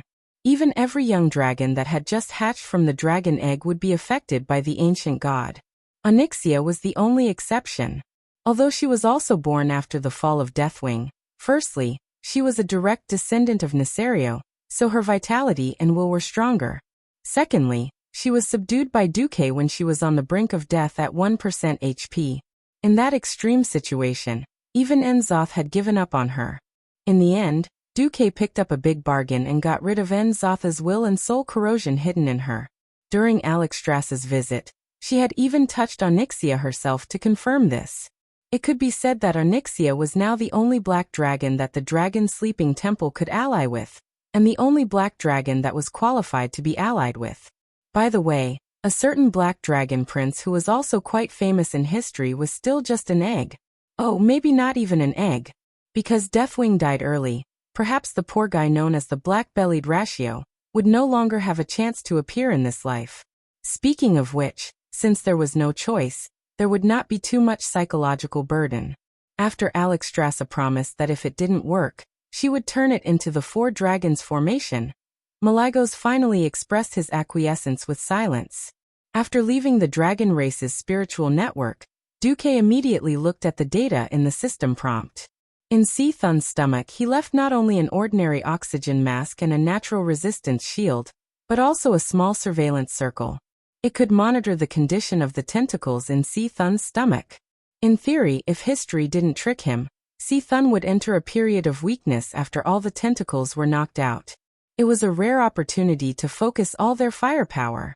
Any attack that hit Si-Thun's body would cause more than double the damage. The timing was not easy to grasp. First of all, the scene must not be too chaotic. If the scene was too chaotic, it would be easy for a murder case to occur. If they could not even keep their lives, how could they talk about focusing fire? Secondly, it was to pick a time when Si-Thun's previous batch of giant tentacles had been killed and the new giant tentacles had yet to appear. Finally, he had to dodge Si-Thun's ultimate move. Its kinetic death ray could instantly kill anyone it saw. Even Nozdormu, who was known to have the thickest skin, did not dare to take it head-on. Almost at the same second that Duque finished thinking, most people suddenly heard Si-Thun's murmur. "You will die. Your heart is about to explode." This evil god's voice went straight to the heart, and almost every mortal hero was in a trance. The warriors and paladins in heavy armor were fine. They were not fast to begin with. For rogues, who were most concerned about speed, this was simply fatal. Just then, a giant eye-tentacle broke through the ground and rose from the ground with a crackling sound. As rogues, they needed to find a way to break the giant eye-tentacles, I-beam. This kind of chain lightning ray would constantly jump on everyone's body. Every time it jumped, the damage would double. Basically, the third person would die. This state of confusion immediately caused the team to lose members. 3 melee players actually chose the same target. All of this could have been avoided. At most, the moment they discovered it, the 2 furthest would just roll away. However, the ancient god's mental attack directly caused everyone to enter a state of soul paralysis. At that moment, Gavinrad's face turned pale, and he immediately activated his invincibility. Vanessa, who was the second to be attacked, immediately activated her shadow cloak. Although she was not immune to the ancient god's damage, it greatly reduced the damage she needed to take. The third one seemed to be a chieftain of the Forsaken. When the highly concentrated eye-edge hit him, the people around him were shocked to find that his entire body had turned green. His body, which was no longer decaying because of the shadow power, suddenly turned into a human figure that seemed to be made of green algae. The next second, his entire body scattered on the ground like quicksand. Only the sound of epic-grade equipment clashing against the gravel could be heard. On the other side, Grom was also hit. He, who always fought first in every battle, became the target of the giant claw's tentacles in a brief pause. The huge tentacles wrapped around his entire body, trying to grind him to pieces. This furious attack could be said to have used up all of Grom's strength and courage. At this moment, he was almost standing in the same position as what Oro had said. If the giant claw's tentacles were a few centimeters deeper, Orgrimmar would lose a living legend the next day. Tentacles were soft structures and did not have joints, but because the giant claw's tentacles had a hard claw-like structure, it had joint-like joints. Grom was betting on whether there were strong muscles there. If he did not make the right bet, haha, I've lived enough, Master Howl said to himself in his heart. Living enough did not mean giving up. He used his remaining right hand to grip the handle of the axe tightly, and with a sudden knee strike, he hit the joint of the giant claw. Crack. An armor of Mount Hygel's level was indeed extraordinary. The leg armor violently hit the giant claw's hard shell full of barbs. Fortunately, his knee was not pierced into a sieve because he used the warrior's unique Fury attack, which even produced an effect similar to Thunderstrike. This gave him a precious opportunity. Even if it was only for a short moment, Bloodhowl perfectly hit the joint of the hard shell on the tentacles. The sharp axe blade easily cut through the thick tentacles as if it was cutting through butter. It was a pity that when he jumped down, he did not pay attention to his feet. Although the heavy boots had thick metal soles, this could not stop a hard claw from piercing through the soles and into the surface of his foot.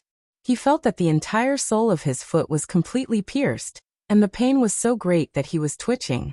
Even when he pulled his foot out as fast as he could, Theon's holy light flash was still quickly applied to his head. He still knew that for a long time, he would not be able to use his signature jumping slash. At this moment, he suddenly saw the eyeballs in Si-Thun's huge purple eyes begin to bulge. Everyone be careful, Si Thun is about to use Dark Flash.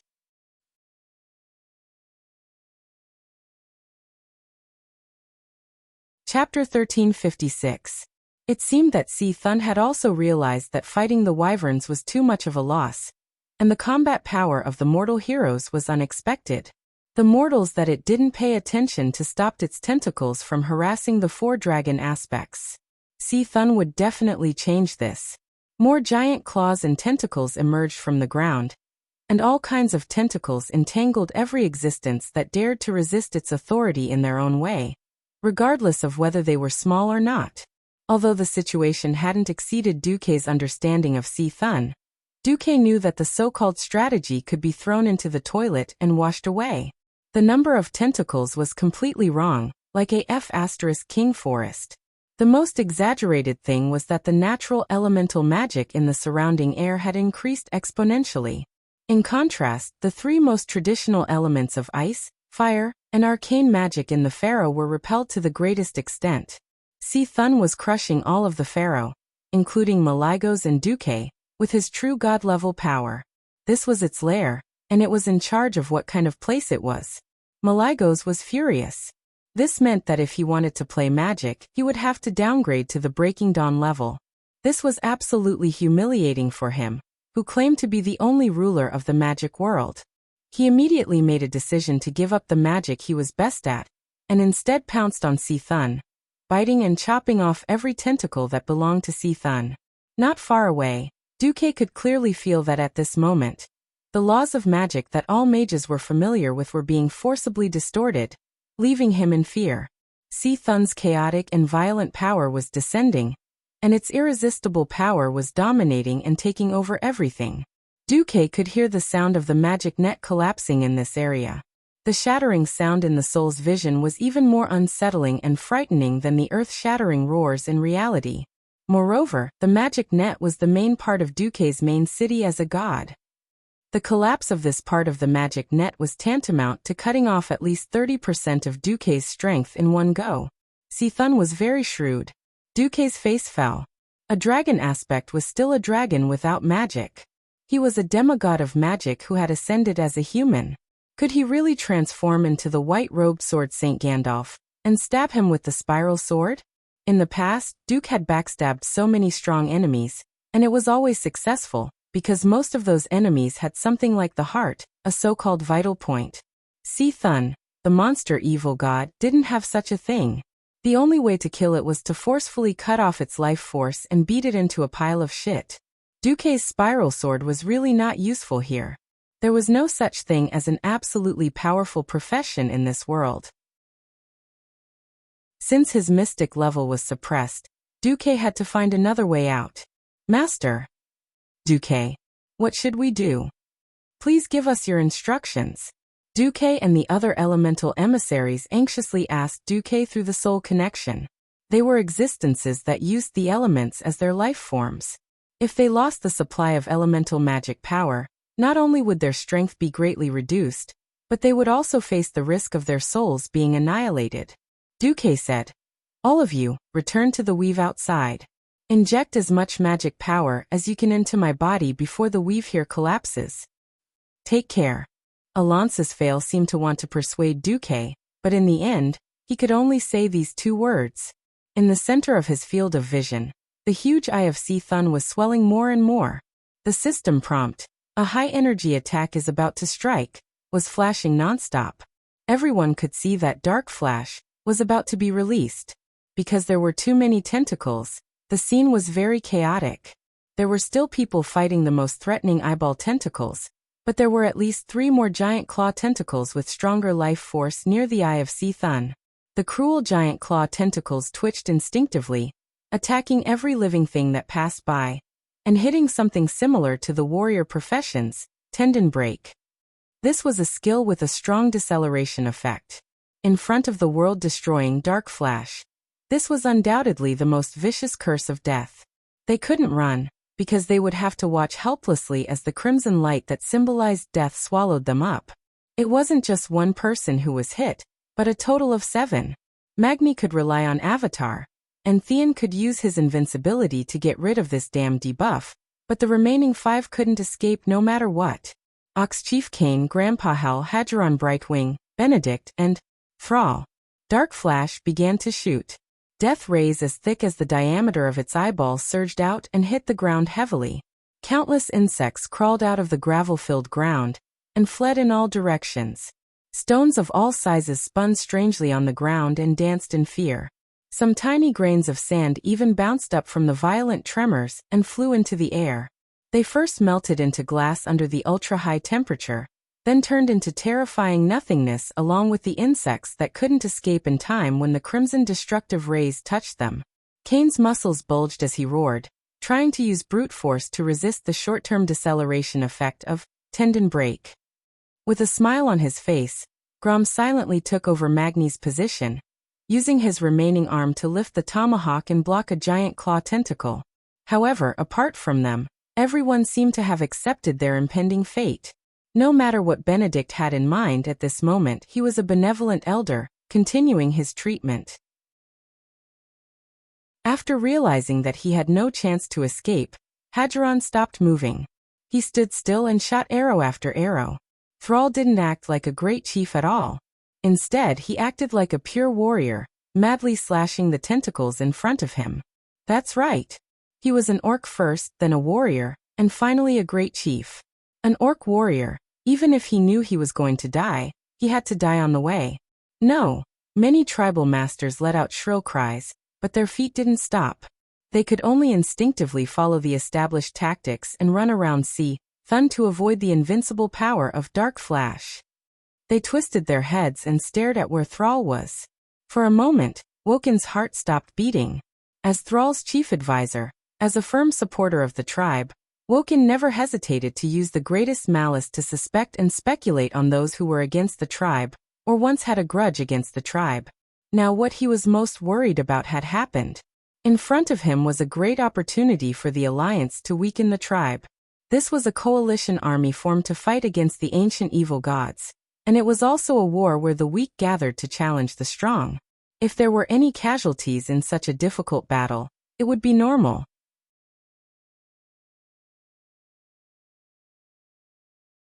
Chapter 1357. The strength of the Alliance, and the Horde was already disproportionate. Wajin couldn't imagine how much cohesion the Horde would have if they lost Grom, Cain and Sal. Maybe the Horde would not be destroyed, and maybe there would be new Horde heroes to lead the Horde. In any case, the decline of the Horde would be inevitable. If there was another big incident like the attack of the Swarm, maybe the Horde would have to join the Alliance again. The orcs in the old Horde had to wear slave collars because they were defeated. This time, the warriors of the Horde might have to wear slave collars themselves because they begged for the reproduction of the race. Perhaps the higher-ups of the Alliance would proclaim that this was an amalgamation of the races. Or perhaps a wise leader like Duke would play down the past grudges and not wear any humiliating marks on the Horde. But to the warriors of the Horde, this decision itself was like a slave collar.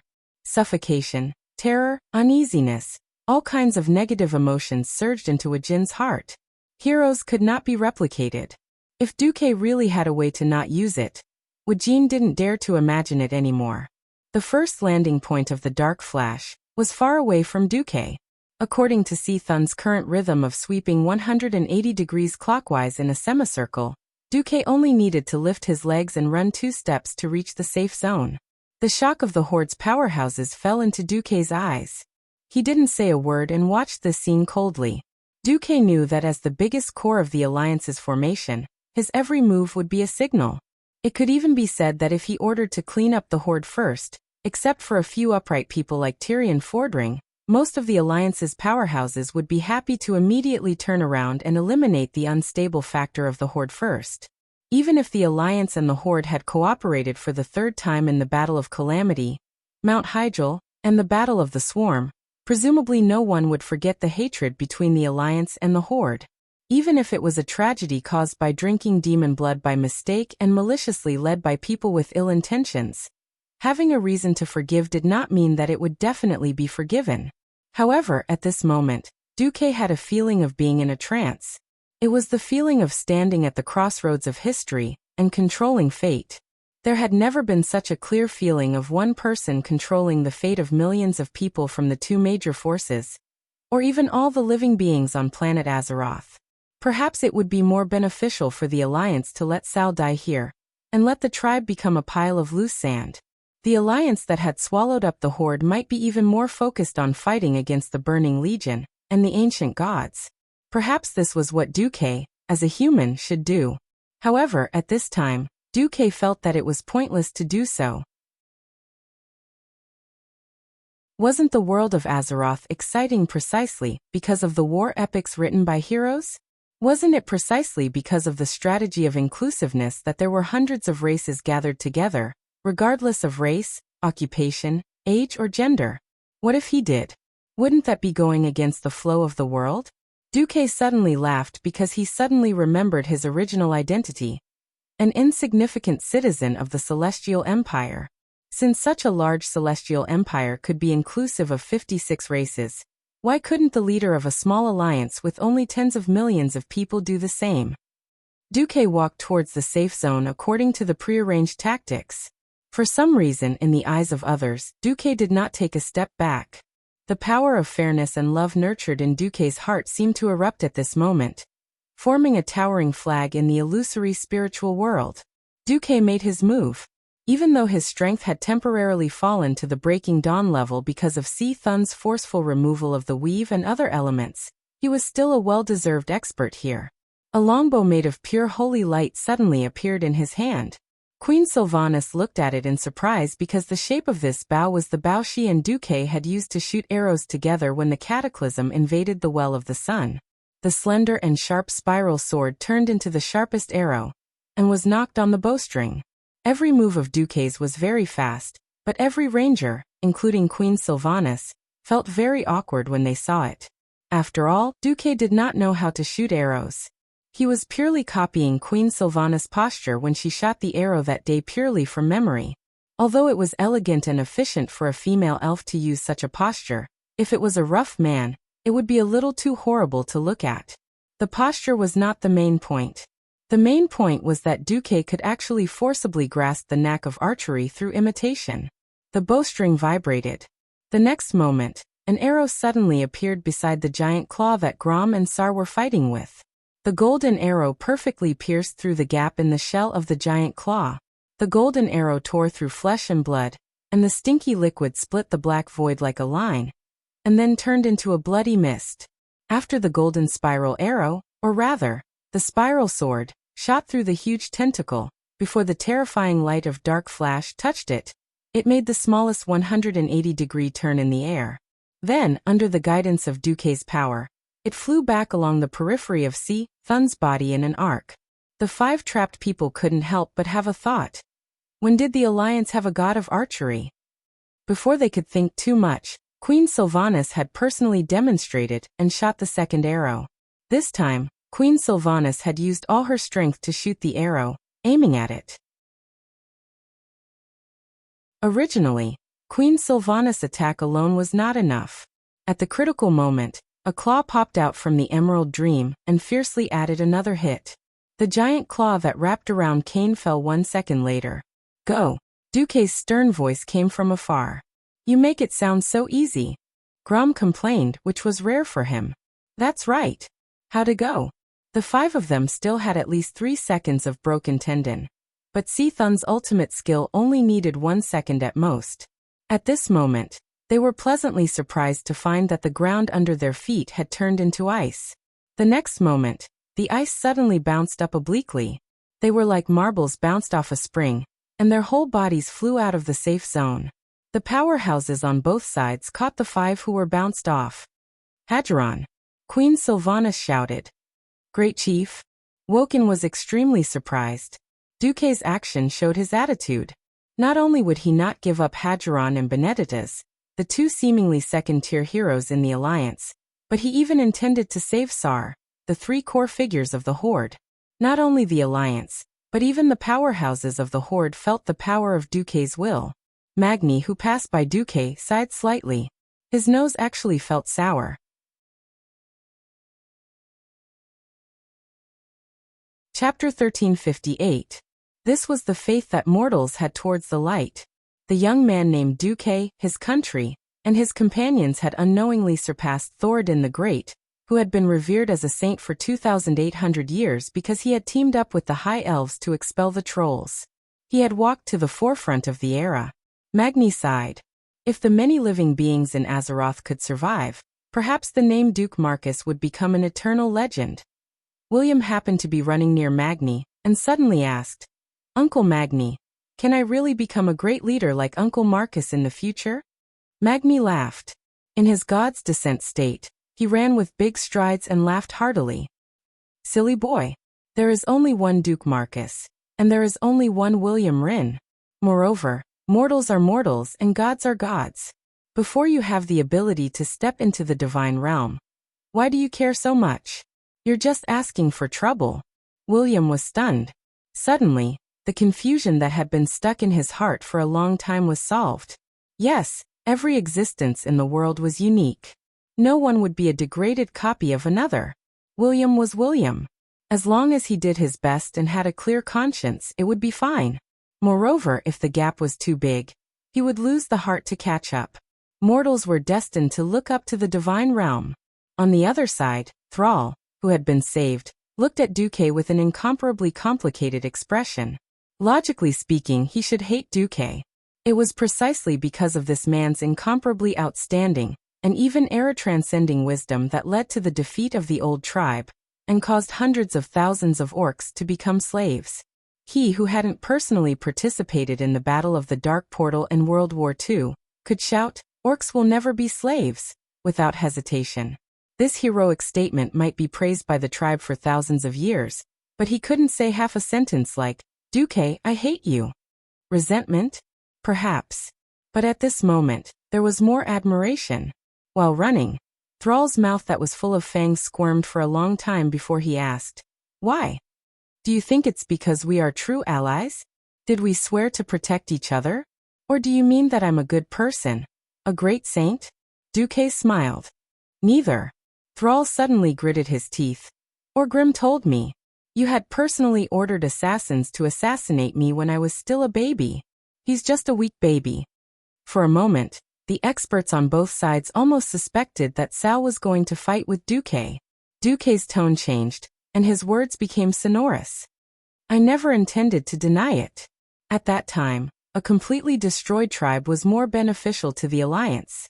If I was in power at that time, I would have slaughtered all the captives of the tribe, just like how the tribe slaughtered all the civilians in every human village in the Elven Forest." The air suddenly froze. Sal did not know how to continue. At this moment, Duque's facial muscles suddenly softened. But that's all in the past. The current relationship between the Alliance and the Horde had nothing to do with justice, pity, or hatred. Allies? The benevolence of a saint? Sorry, of course I won't say such superficial words.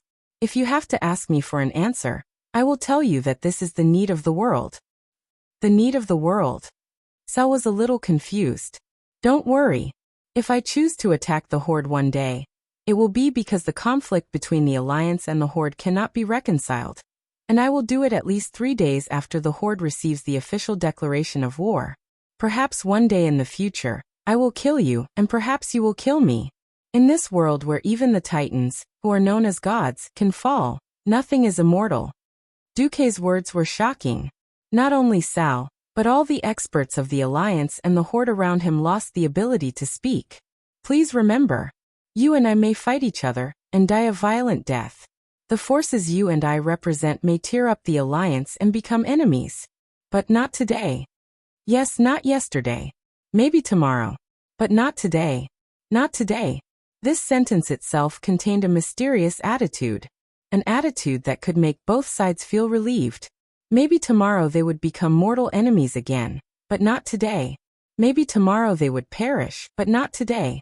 There might be a lot of bad luck and misfortune in the future, but definitely not today. Today was destined to be a memorable day for mortals. Because today would be a great victory day for mortals and demigods. Because today would be the day of victory for the allied forces of many races to overthrow the dark ancient evil god Sithun. Sarl laughed loudly and waved the burning, hammer of destruction. Ah, Duke Marcus. I admire you, let's go together. Kill this disgusting guy. Duque also smiled and waved the spinning golden sword in his hand. Haha. Sal, I also admire you, and I used to want to kill you. But not only Sal and Duque, but even the experts of the Alliance and the Horde who heard the conversation between the two big shots shouted in unison. Not today. When Si Thun's dark flash drew a 180-degree arc and stopped helplessly without any success, the experts of the Alliance and the Horde burst out with the greatest enthusiasm and combat power, bravely pouncing on their targets. The space that could be moved around shrank once again. The 4 dragon aspects and a slightly smaller black dragon, with Si Thun as the center, occupied an average of 5 directions. Duque's words were also heard by the 4 dragon aspects. Alexstrasza and Isra nodded at Duque. They agreed with his words. Nozdormu was deep in thought. Only Malygos was still unhappy.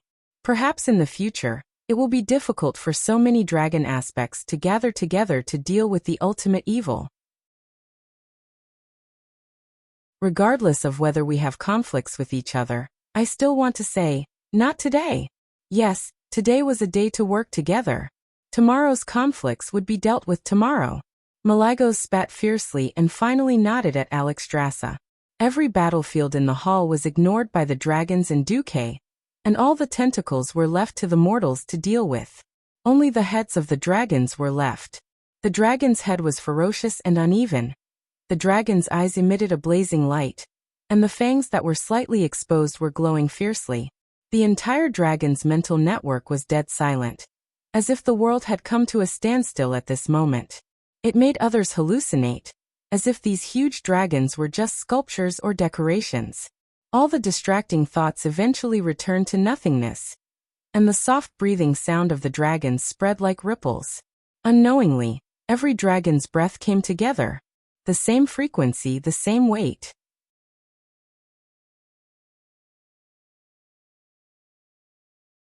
Chapter 1359. A bolt of lightning zigzagged across the dark hemispherical space, and the dark void suddenly boiled like porridge. A 5-colored spot of light suddenly appeared 100 meters above the eye of Si Thun. Like a falling stone hitting the mirror-like surface of a lake, a circle of ripples appeared in the air, and the 5-colored circle spread out to a radius of at least 500 meters. Even the poisonous circle summoned by Si Thun was forced to retreat.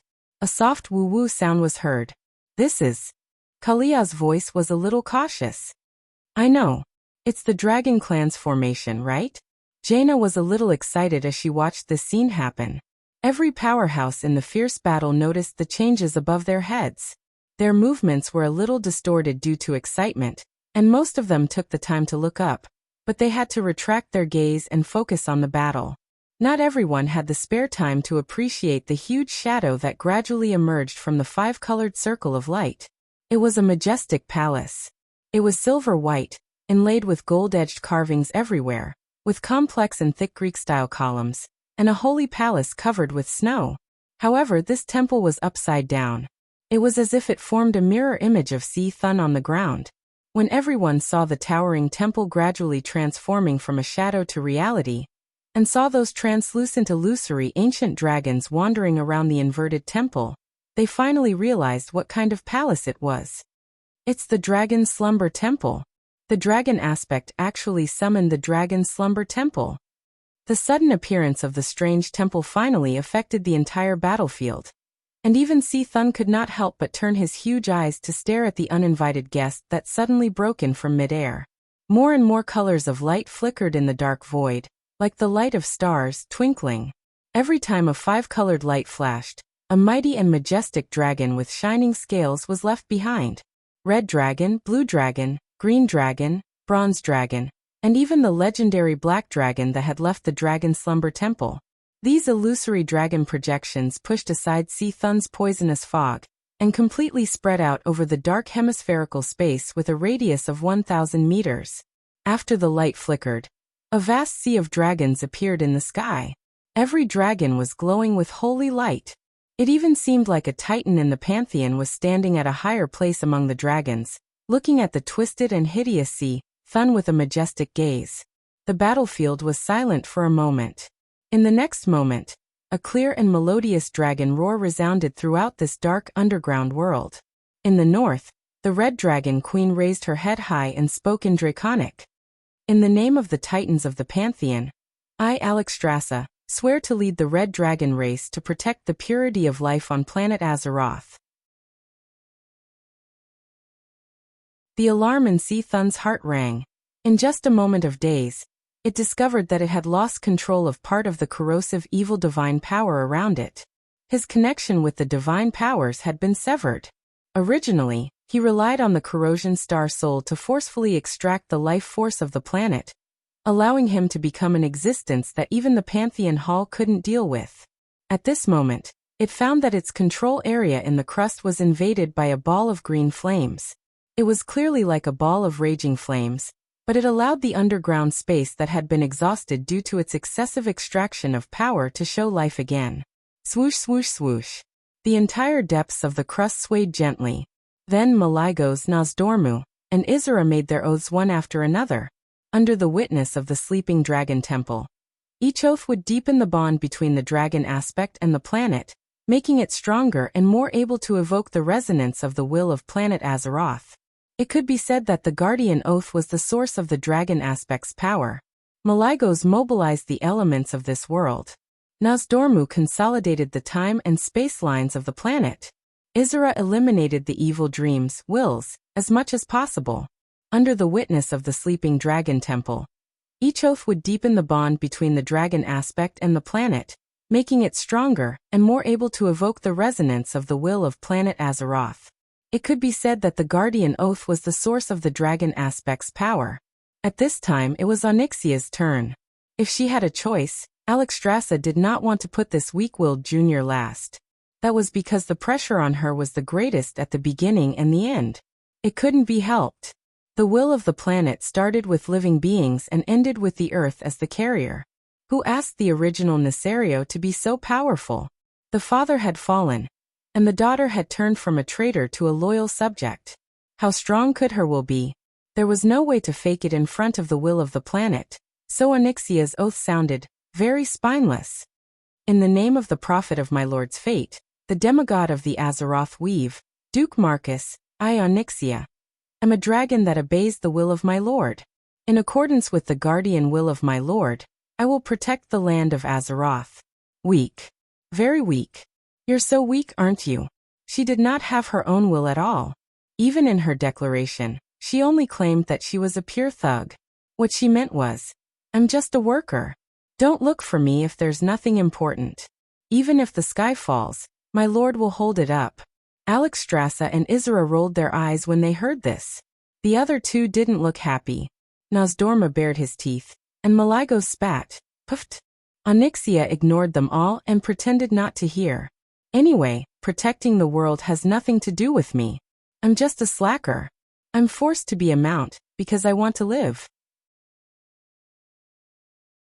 I'm being ridden day and night, because I want to live. If the side of justice is the victor, I don't mind being the messenger of justice. Her oath was weak, so the response given by the will of the planet was naturally weak. It was on a completely different level from the previous 4 dragon aspects. If Duque had not held the line at the end, the Red Dragon Queen would probably have announced the change to the 4 dragon formation. Duque stood at the junction of Onyxia's neck and back. His feet seemed to have grown roots as he stood firmly on the shiny black dragon scales. The cloak behind him fluttered even though there was no wind. His tiger lips moved slightly, and a clear voice sounded. I, Duke Marcus, hereby swear. I don't care who you are, and I don't care what you want to do. Whether it's the Supreme Demon King or the evil ancient god that has taken root on the planet. Since you're in Azeroth, you have to listen to the rules of Azeroth. Or get lost. Or die. The simple and violent oath caused the shadows of the entire dragon's slumber temple to buzz. Then the oath became an echo, circulating again and again in the vibration of the laws, becoming louder and louder. First it resounded through the entire Ahn'Qiraj temple, then Silithus, and finally it seemed to shake through the entire planet of Azeroth.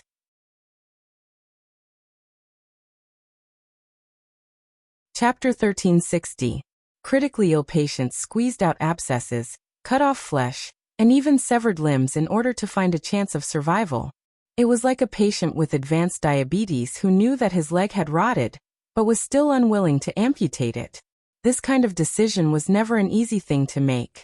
Ever since the ancient gods corroded planet Azeroth, absorbing nutrients at the cost of the planet's destruction in exchange for their own growth, this beautiful planet seemed to have fallen into an endless cycle. If the planet wanted to be healthy, these ancient gods had to be removed.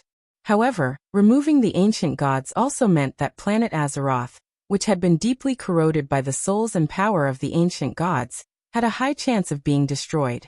Even Amonthul, the boss of the Pantheon, could not make the decision to completely destroy the ancient gods.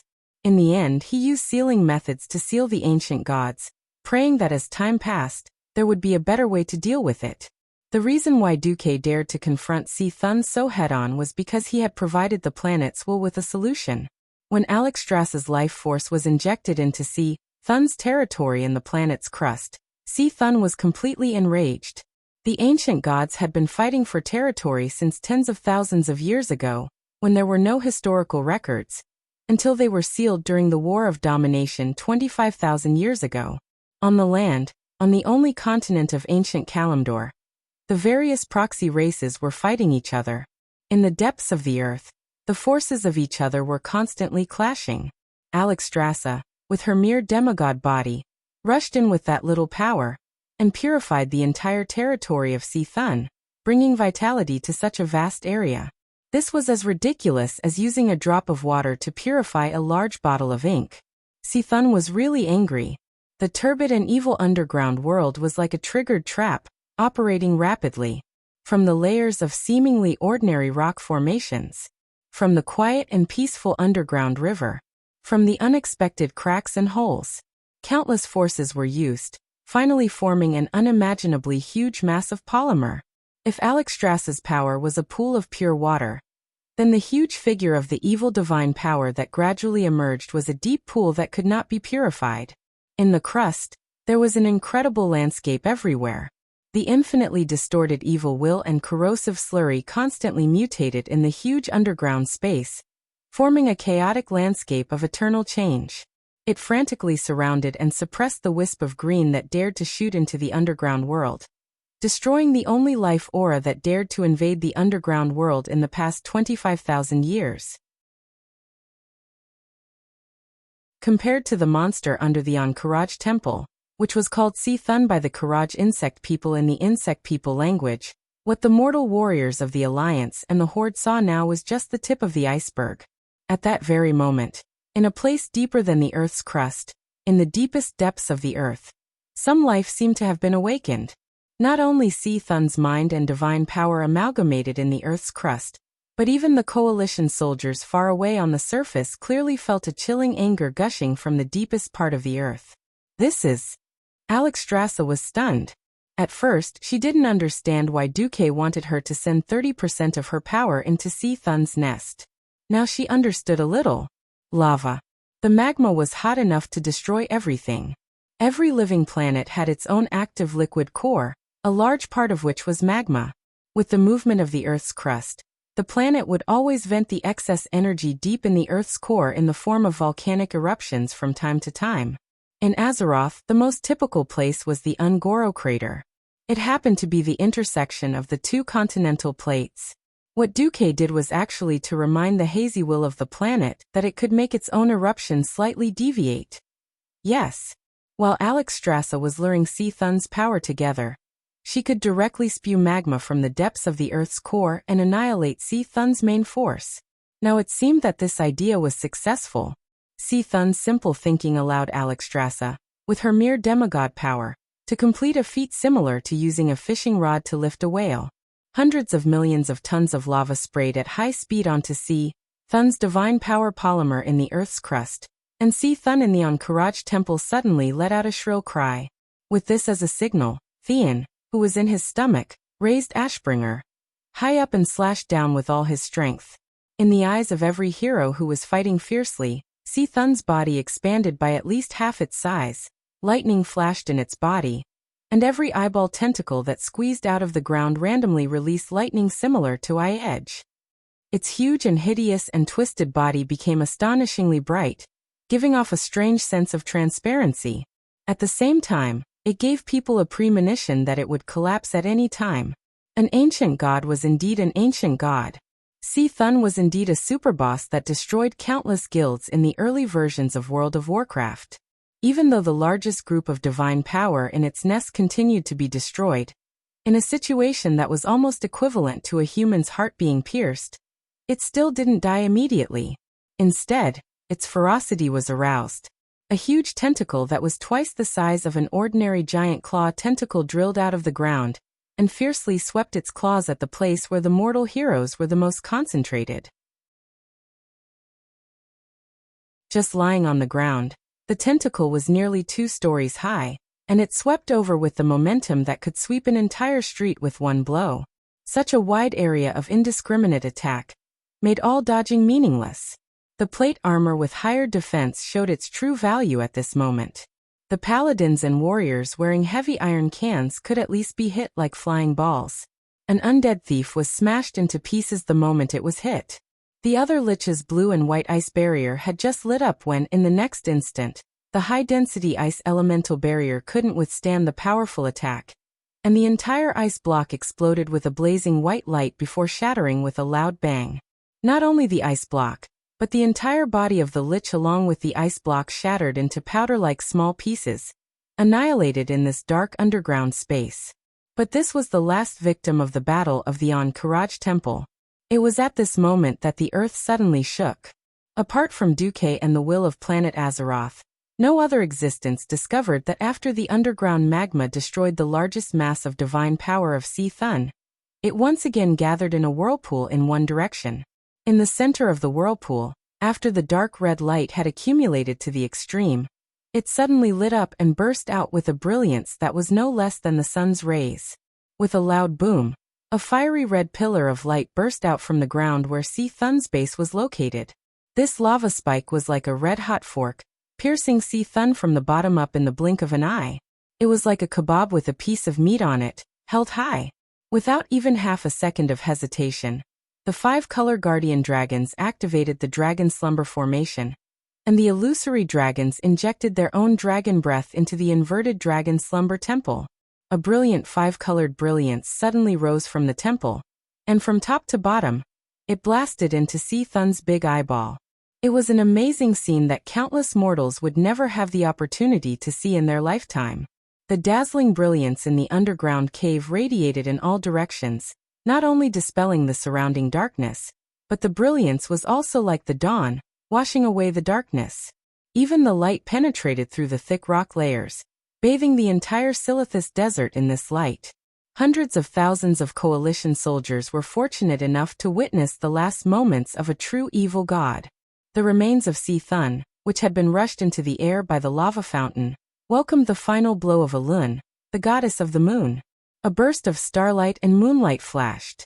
Immediately, the entire disgusting mass of meat began to fall apart like a sandcastle blown away by a gust of wind. Then, in the blink of an eye, an immeasurable amount of power of heaven and earth broke out of Si-Thun's body, even tearing his body into pieces, turning it into a bloody mist that filled the sky, dissipating in the almost never-ending desert storm of Silithus.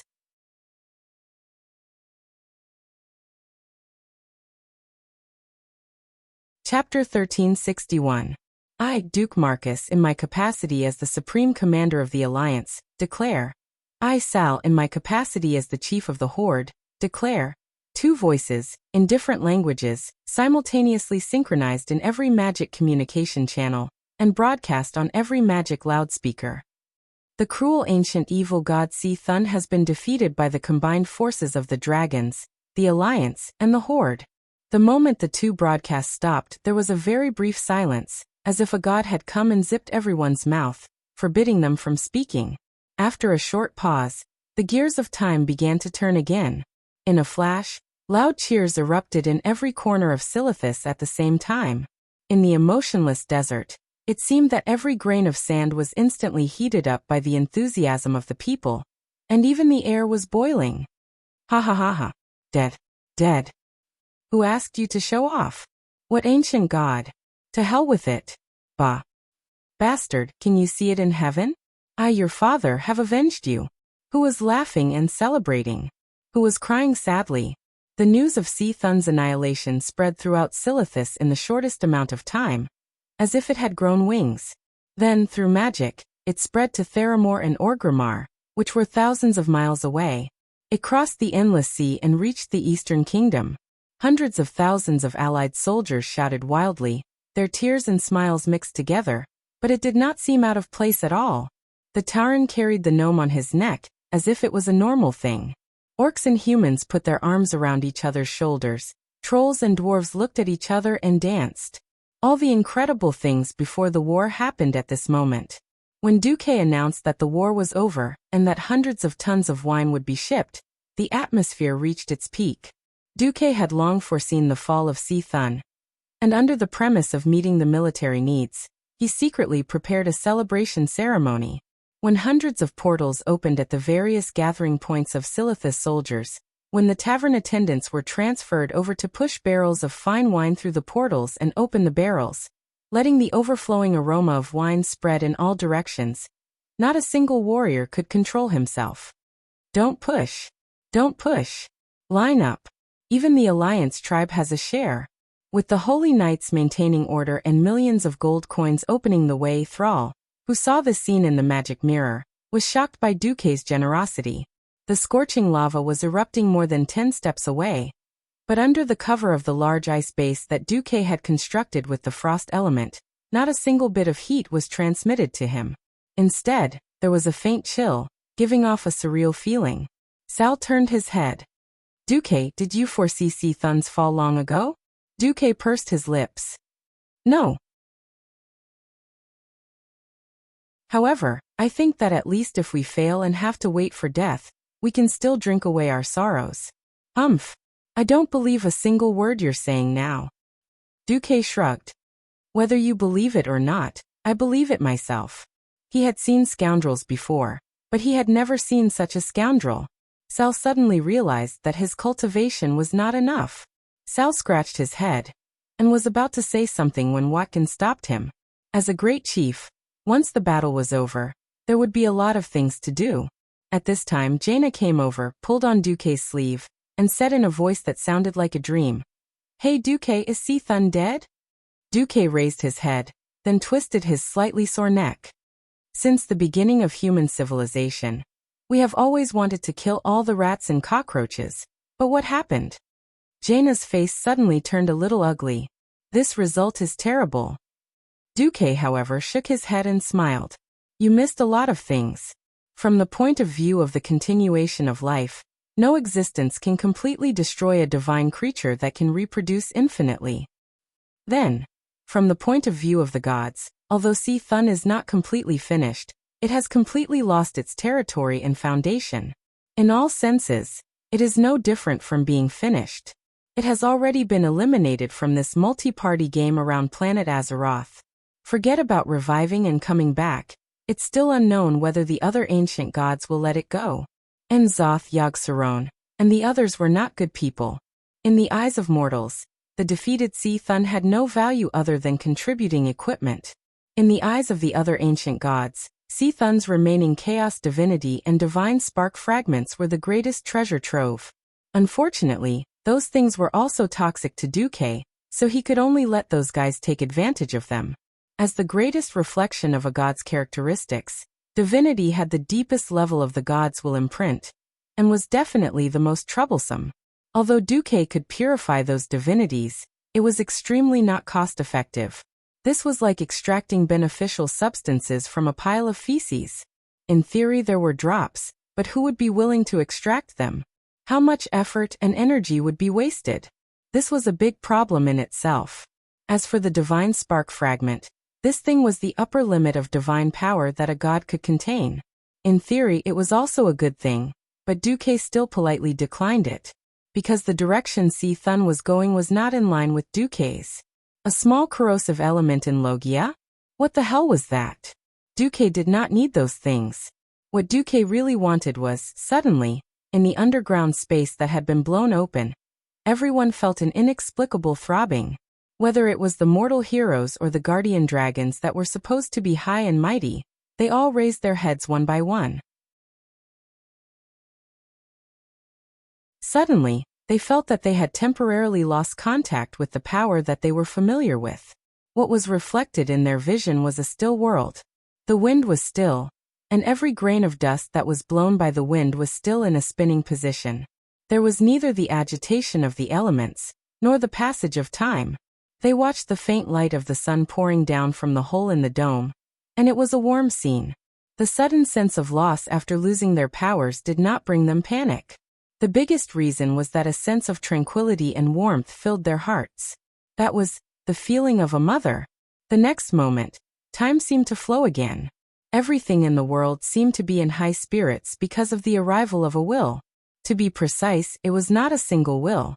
It was more like an amalgamation of countless wills. Some were living, some were determined to be dead by mortals, and there were also many wills of wandering souls. All the wills gathered together, forming a relatively unified will. At this moment, this will set a sentence in the common language. Thank you, Duke Marcus. Then, this will disappeared without a trace. Phew. Duque let out a long turbid breath. This is what I wanted.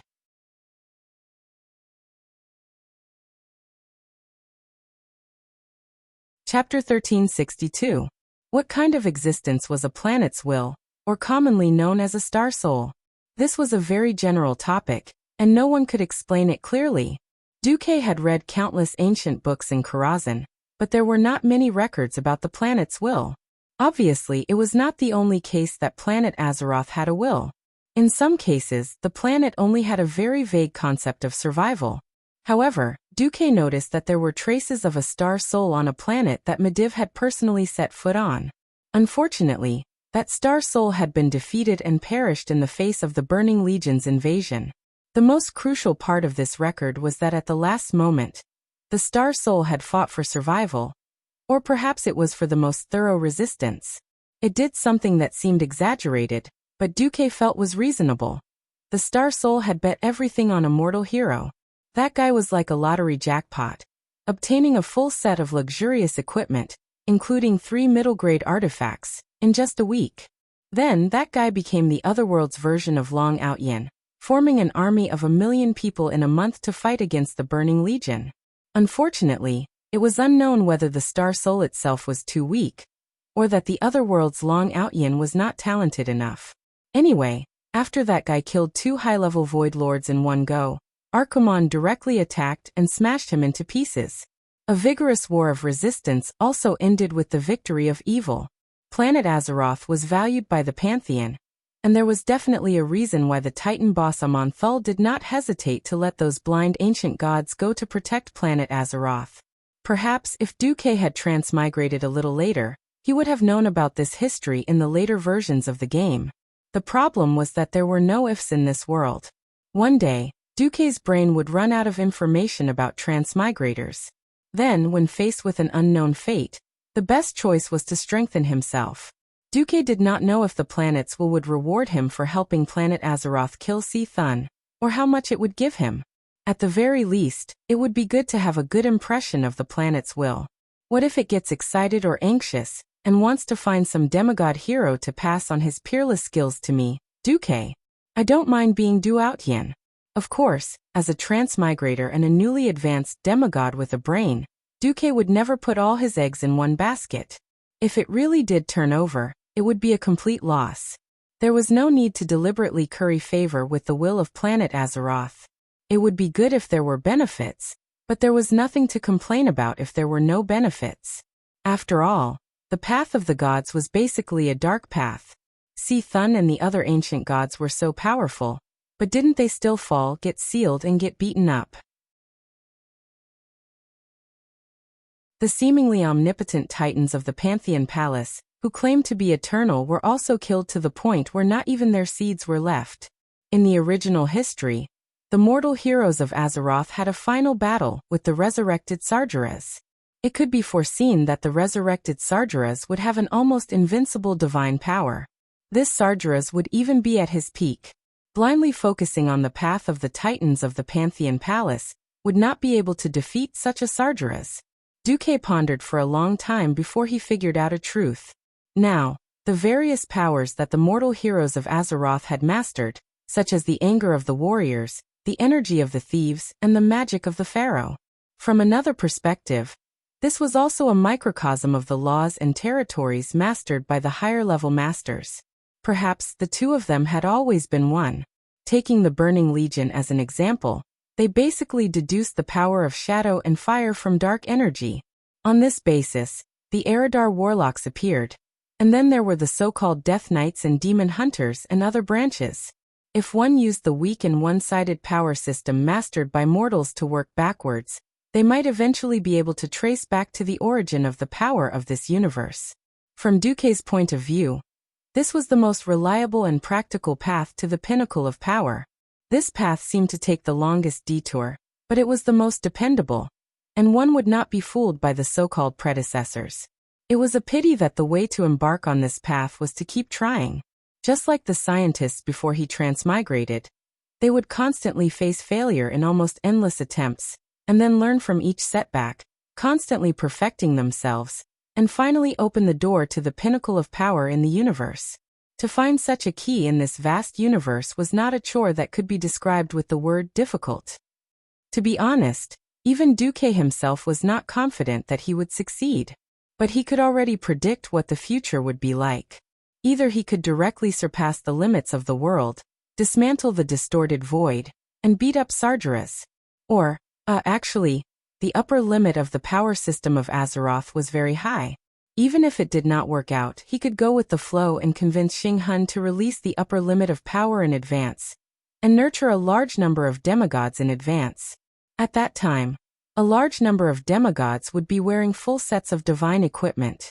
That glorious orange light, even if they could not fight, could frighten the Burning Legion's Void Lords to the point that they could not take care of themselves. But if he were to take this path, many would still have to train. At this moment, after confirming the fall of C-Thun, the four dragon aspects, led by Alexstrasza, turned into human forms and walked over. The Red Dragon Queen circled one hand around Duque's neck, and without a care in the world, she stuck Duque under her armpit. Oh, Duque boy, we really look at you in a different light. I didn't expect you to be able to support the Wormrest Matrix through Onyxia, and even communicate with the will of the planet. Actually the Wormrest Temple has a dragonification spell. Are you interested? Get lost. I'm doing well as a magic demigod for humans and elves. I'm not going to be your subordinate. And that thing can at most turn a human into a half-dragon, right? It's useless. No, it's very useful. At least I can see you with a tail growing out of your butt. Damn, what kind of bad taste was this?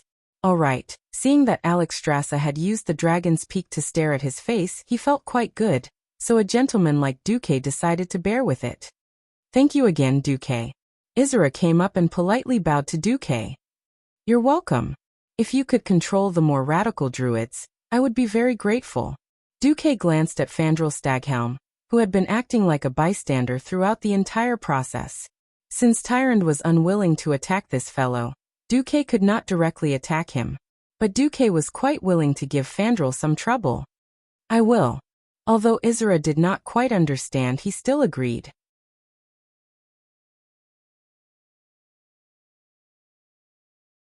Chapter 1363.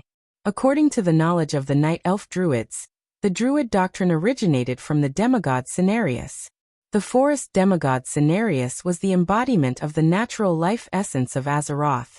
Very few people knew of the deep relationship between Cenarius and the Emerald Dream Dragon Queen Isra. In many people's impression, the two were lovers, but in reality, Isra was Cenarius' adoptive mother. Giving Fandral a little trouble was just that. Duque did not have the mood to deal with Fandral Staghelm. After all, with Fandral's status, it was no longer worth Duque to deal with him personally. The dragon aspects were all very busy. It was already very rare for Duke to make use of the time difference to get them to help him out. Protecting planet Azeroth was a mission that was branded into their souls. Unless their entire dragon soul was corroded like Nesario, That sense of mission would naturally drive them to fulfill their duty of protection. Humph. Don't let me find out that you're abusing magic. Malygos still disliked Duque no matter what. Seeing as they had fought Thun to death together, Malygos was already giving him face by not flaring up on the spot. Alexstrasza was just about to say something, but Malygos had already waved his hand, opened a portal, and ran away. Sorry, he's just like that. The Red Dragon Queen was a little embarrassed. It's fine, I'm used to it.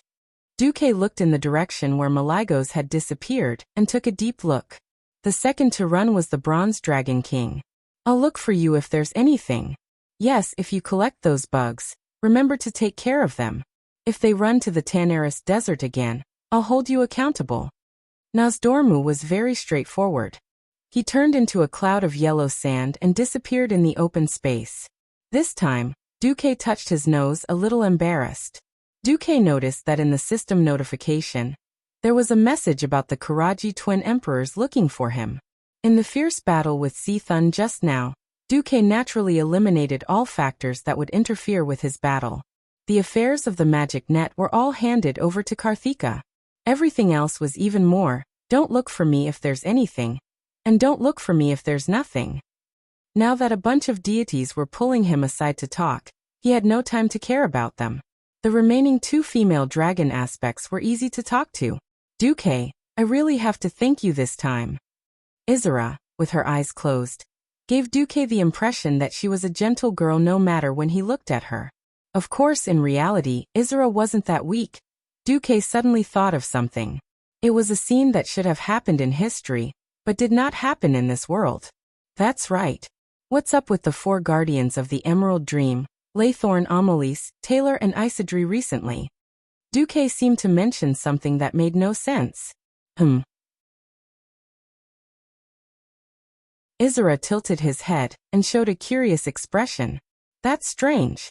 You have almost no contact with druids, and you don't know anything about the Emerald Dream. How did you know the name of my guardian? How did he know? Wasn't it because I had cleared them 10,000 times when I was playing the game? 10,000 times. Back then, I was shameless enough to have my members set their alarm clocks and open 4 Smurf accounts in Grey Valley, Twilight Forest, Farolas and the Hinterlands, waiting for these 4 green dragon bosses to appear. Duque rubbed his eyebrows. As expected, there had been a large deviation in the history of this world. Normally, before Ahn'Qiraj opened the door, these 4 green dragons that were originally the guardians of the Emerald Dream should have been corrupted by the power of darkness and fallen into madness. But now, for some reason, there was no news of them at all. Although the shameless Duque had forgotten about these second-rate green dragons, he didn't mind spoiling it. Isra, actually, when I returned from the ancient war 10,000 years ago, I peeked into many scenes of the future. One of them was before Ahn'Qiraj opened the door. Your 4 guardians were corrupted by the power of the army and the King of Nightmares. Isra's face instantly became transparent. This wasn't an exaggeration. She had really moved her soul and body to another dimension. Alexstrasza panicked. Why didn't you say so earlier? Duque looked like he was in pain. Anyone who casually reveals the pulse of fate will suffer the backlash of fate. Many powers in the world were equivalent. Although the dragon aspects, which were created by the Titans, were very powerful, their power actually came from the planet of Azeroth itself. As a reward for protecting the planet and abiding by their oath, they had that basically unnatural ability and could replenish their energy from the planet. Duque's words really made Alexstrasza speechless. In a sense, Duque couldn't spoil it directly, but he could prepare in advance. This was already very good to everyone. The Emerald Dream was very huge. When not in battle, the dragons were more solitary in nature and had a habit of sleeping. This meant that Isra and the other green dragons were more like a queen and a vassal. They wouldn't interact unless there was something important. Not seeing each other for decades or even centuries was not a big deal. If Duque didn't mention it, Isra wouldn't even think of looking at her subordinates. After a few seconds, the human form of Isra became solid again. Thank you, Duque. Something really happened to those guys. Isra's expression was solemn. How is it? Is it serious? Alexstrasza was very nervous. It's quite serious. Fortunately, it doesn't seem to be beyond repair. Isra lightly bowed to Duque like a lady. I'm sorry. Although I wanted to talk more with you, it seems that I have to leave now. Go ahead.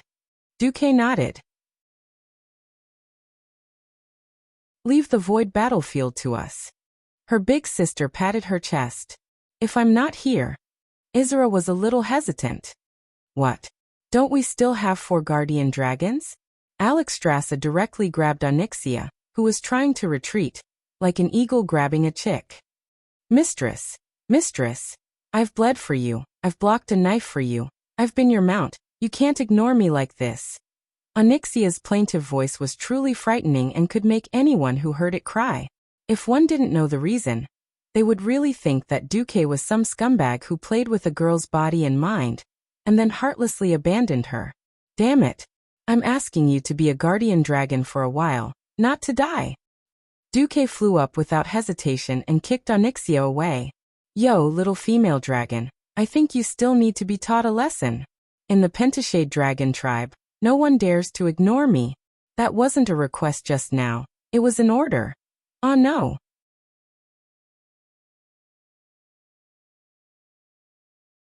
Chapter 1364. My dear Onyxia, although I would like to play dragon taming with you when I have time, I cannot disobey the king's orders.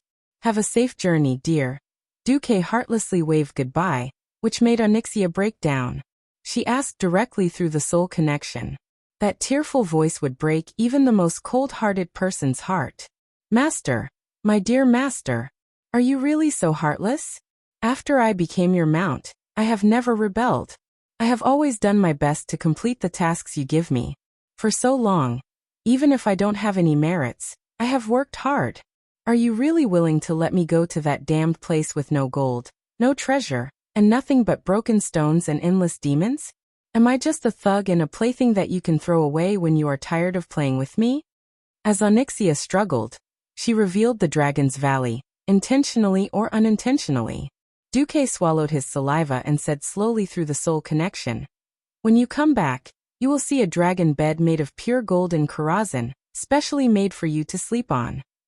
When Onyxia heard this, her eyes suddenly turned into 2 shiny gold coins. Really? You are not lying to me? I don't want a human-sized toy. I want one that I can sleep on in my dragon form. This is your master's promise, Duque said heroically. Onyxia bit her red lips. Alright, if you really do it, after I come back, I am willing to add one more item to the dragon taming list. You can decide the specifics. It's a deal. Deal. Alexstrasza naturally had no way of knowing the soul communication between this master and servant, nor did she know what kind of dirty deal they had reached. She only knew that this evil little female dragon, who had no interest in guarding the dragon sleep temple, suddenly glowed, gave up struggling, and was willing to work for her. Well, no matter what, this was a good thing. She glanced at Duque, and Duque gave her an okay gesture. Blinking, the Red Dragon Queen was still a little worried. You didn't pay a terrible price, did you? No. Onyxia is my most loyal mount. A little reward is only right. Besides, it won't hinder me in any way. That's good. Alexstrasza would never know how shameless a transmigrator could be. Golden Dragon Bed? Duque wouldn't go out of his way to do something so valiant and arrogant. But Duque was going to open a bank. That's right. After Duque had devoted himself to farming for 22 years, the resources of the Alliance had reached an extremely abundant level. As a result, there were more and more economic problems, the biggest of which was currency transactions. In the past, even before the formation of the Alliance, every country used the Arazuo gold coin as a unified currency. Gold characters were very expensive. Everyone agreed that they were very valuable. It seemed to be all right. In the past, buying a top-notch warhorse would only cost a few gold coins. Now that the Alliance was playing with high technology, when large-scale military products like steam tanks came out, the cost could easily be thousands of gold coins, or even tens of thousands or millions of gold coins. With such a shocking cost, using gold coins to trade was simply asking for death. The Alliance had already begun to use gold notes to replace gold coins, but the merchants didn't approve of it. Duque had already decided to issue paper money. To give paper money value, apart from the best security measures, there had to be enough collateral. As a transmigrator, the easiest thing to think of was a gold standard with gold as the core. In the early American economic system before transmigration, paper money could be issued with as much gold as there was gold. Therefore, the key to issuing paper money was that there had to be enough gold in the alliance. This gold couldn't be touched. Before Onyxia returned, Duque would specially send people to guard it. When she returned, so what if it became a bed for her to sleep on? He could even say that the alliance had specially found a demigod dragon to guard the gold. Duque wasn't worried at all that Onyxia would be corrupted. Giant dragons all had serious hoarding habits. They would hide all the valuable treasures in their lair and not give them to anyone. Otherwise, why would so many brave warriors slay dragons since ancient times? It was very simple. To get rich. The gold bars were all collateral anyway, and Duque wouldn't take them out for cash. It didn't matter at all.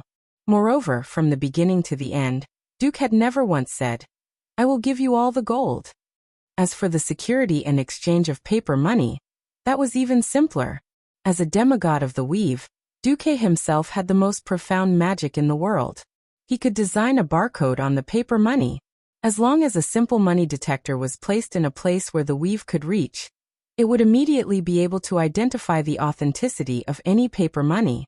If anyone dared to counterfeit it, the weave would immediately send them back. Duque definitely wouldn't mind his elemental emissaries suddenly jumping out from the weave to teach those counterfeiters a lesson. In Duque's mind, as long as he had enough elemental emissaries, he would definitely be able to deal with these situations. Yes, his plan worked. After sending off the 4 dragon aspects, Tyrant walked over and whispered, "Goddess Elun asked me to tell you that when you're done, you can go to the Moon Goddess Shrine as a guest. But this matter isn't urgent." Yes. The gods' business was with the gods, and the mortals' business was with the mortals. After sending off those high-ranking guys, Thrall could finally come over. He brought Wajin, Magni, and William over. "Are you satisfied with the loot this time?" Duque asked Thrall with a smile. Sar grinned, revealing his long fangs. Phew, I finally don't have to listen to those guys complaining about how the Alliance heroes have better equipment than the Horde heroes. A heaven-defying victory, coupled with the generous spoils of war, could resolve many conflicts without a trace. Even the Sun King Anastrian, who had lost the most manpower, now had the Dark Storm gauntlets, the Cloak of Clarity, and the Ancient God's Embrace on his waist. These pieces of equipment produced by Sea Thun that the powerhouses of the Alliance looked down upon were now nothing to him. The Sun King wouldn't show any dissatisfaction with Thrall at this time. Magni said, "When you were busy just now, Thrall and Wajin proposed to us that they hoped the Horde and the Alliance would sign a closer cooperation agreement. If possible, it would be better to sign it in the form of an alliance." After Magni finished speaking, Thrall and Wajin's uneasy expressions said everything. At this time, the strength of the Alliance and the Horde was not equal. To some extent, this was an alliance request that was not based on strength, but purely based on feelings. A majestic lion would never try to make an antelope its ally. No leader in their right mind would have agreed to it under such circumstances.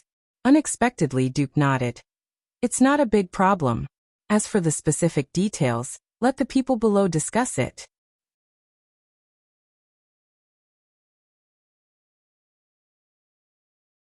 Chapter 1365. With regards to Duque's straightforward agreement, not only did the Horde feel incredulous, but even William felt that it was a little too easy for the Horde. William would never forget how his father had died. He hadn't died during the terrifying evacuation of Stormwind City, nor had he died in the cruel second battle of the Dark Portal. In fact, he had fought on the front lines time and time again without suffering any injuries. Yet he had died in an assassination attempt by the Orcs.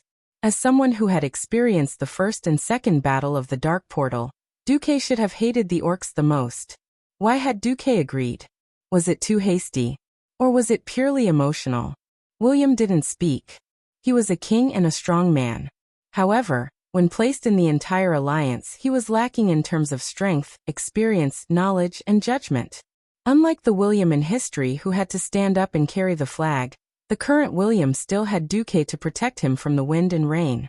Perhaps his growth would be slower, but compared to the short-tempered and violent William who had been dominated by the ghost wolf for a long time, he would make fewer mistakes and grow more steadily. Suddenly, William remembered what Bolvar for Dragon had said. As the regent left behind by the previous king, William worshipped Anduin Lothar the most, and accepted all of Anduin's opinions unconditionally. After Anduin's death, Duque had disappeared time and time again. The first time it had been 10 years and the second time it had been 4 years. During the period when William was growing up, Duque was basically a name that only existed in legends. Hence, the elder that William trusted the most was Bolvar. Bolvar's evaluation of Duque was as follows. Apart from those who can't be shown in public, there are only 2 kinds of commanders in the world. One is the one who uses all the resources at hand to achieve victory, and the other is the one who obtains all the resources needed to achieve victory before the battle begins. The so-called battle is just a formality. Obviously, Duque is the latter. Bolvar's evaluation had always been deeply imprinted in William's mind. Listen more. Do more. He could ask, but he could not make things difficult for Duque. Because when Duque does things, there's always something that ordinary people like us can't understand. And every time, he'll prove that he's right. This was Bolvar's most important advice. Hence, William stood at the side and listened quietly like an obedient junior. Duque's promise made Sal and Wajin overjoyed. Thank you, Duke Marcus. Although I can't say that a human is the best friend of an orc, I have to say that you are the most trustworthy human in the tribe. Sal extended his hand and firmly shook Duque's. Duque sighed. This is all because of Azeroth. Moreover, no one in Azeroth knows what kind of enemy we are going to face next. I can only say that in the coming days, no one can relax their combat readiness. The Burning Legion still had the terrifying commander, Kil'jaeden. Of the several evil ancient gods, only Sithun came out. As a leader, I must prepare for the worst. Then your most pessimistic view is, Duque gritted his teeth. These guys mentioned above will all come out to cause trouble in the next 10 years. Sal and Wajin's expressions turned cold at the same time. If what Duque said was right, then the Alliance indeed had no reason to launch a war against the Horde. Fighting among themselves in front of a great enemy was really courting death. I understand. I will prepare the combat readiness plan and arrange it. On the other side, Kane also ran over, exchanged a few pleasantries, and took Sal away. As the victors, the Horde warriors were also eager to see their leader and hear his victory declaration. As for the spoils of war, there was not much trouble. Basically, it was settled after a few words of discussion. When all the tribes had left and only the Alliance was left, William finally asked the question in his heart. Uncle Duke, will those terrible things really happen? Phew. Duque exhaled, then handed a note to William. It's not a question of whether or not it will happen. It has already happened. After quickly reading the translated coded letter, William's eyes suddenly shrank. No wonder.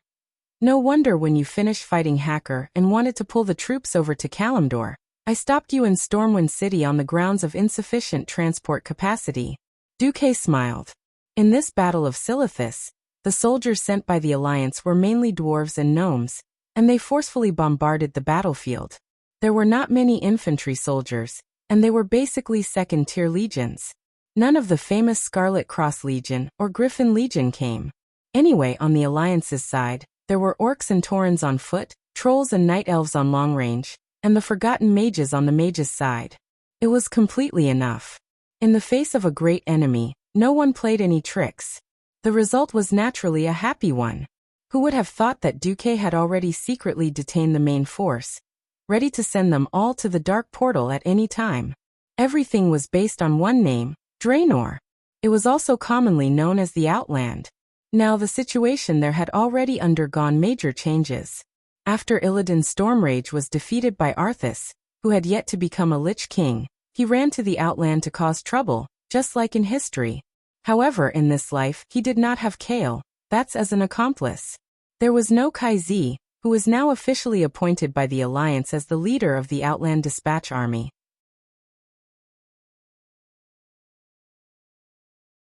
As an upright high elf prince, after washing away his shame in the Battle of Mount Hyjal, he was once again revered as a hero by the elves, and Queen Sylvanas did not stop her people from seeking refuge with Kael.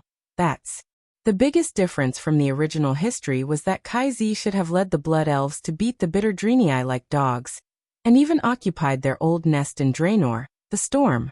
Now history had changed drastically. Kaizi seemed to be guided by fate, and ran to the Storm again. However, this time, the Draenei were almost wiped out by the Fel Orc army, and they had nowhere to go, so they sent a request for help. Kaizi's sense of justice was overflowing, and he brought his elves to help. This made Duque, who was familiar with history, feel very amused. "Are we going to war again?" Magni asked calmly. "No, not so fast. I plan to give some support, and then let Kael, that's hold on for a while longer." "That's good. The Alliance's morale is still okay, but the soldiers' physical strength and the country's financial resources are at their limits." Magni sighed. Without Duque's economic development plan, the Alliance would probably be even more miserable.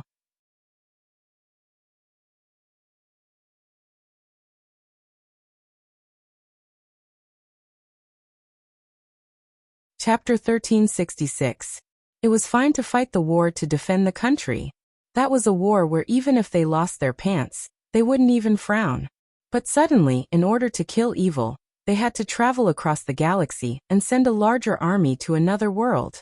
It was conceivable that this would cause widespread debate within the Alliance. Now that Duque said that they needed to slow down, it would undoubtedly make the people below heave a sigh of relief. Duque turned to William.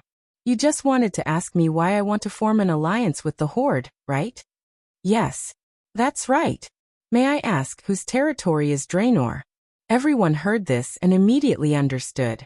Even after the terrifying explosion, according to the intelligence, there were still many orcs living on the shattered Draenor planet. Duque continued. "If the Horde is just this one in Azeroth, even if the orcs, taurens, trolls, goblins, and the Forsaken are united, how many people can they have? 200,000 at most. Not to mention 200,000. Even if the Horde had a population of 1 million, I wouldn't care. But it's different in Draenor." Queen Sylvie, who had just been playing with the spoils of war, strode over. "How many Horde are there in Draenor?" "Adult warriors no less than 3 million. Now the latest intelligence is that Illidan is acting as the Burning Legion's pawn, working with the Lord of the Abyss, Magtheridon, in an attempt to turn all orcs into Fel Orcs. This means that if Illidan succeeds, we will have to face 10 million strengthened orcs." After saying this, Duque added, "At least." This time the whole audience gasped. Duke continued to ask, "Are there people who are thinking, at least we still control the Dark Portal?" Kalia shook her head. "Just like how we chose to destroy Karaj's worm nest to prevent it from giving birth to more worms to harm the world. This time, we will not let those who tried to destroy Azeroth go. Relying on defense alone would never be reliable. Passive defense was the choice of the weak. The real defense line was never those fortresses built on the pass, but a stronger army." Phew. Duque let out a long sigh of relief. It was great to have Tyreena's out of the way. The entire alliance was under his control, and he didn't have to worry about anyone holding him back. At this time he said slowly, "That's why I agreed to form an alliance with the Horde. My biggest hope is to let Sar re-establish contact with the orcs of Draenor, and let him organize the orcs to fight against Illidan's army." Could it be? Duque knew that Magni wanted to ask if he would release the tiger back into the mountains. Duque shook his head. According to history, Sar would have returned to Nagrand in the Outland and become a disciple of a master, stepping onto the path of nature, and changing from a simple warrior to a true shaman. This Sal would be a more selfless and harmless leader.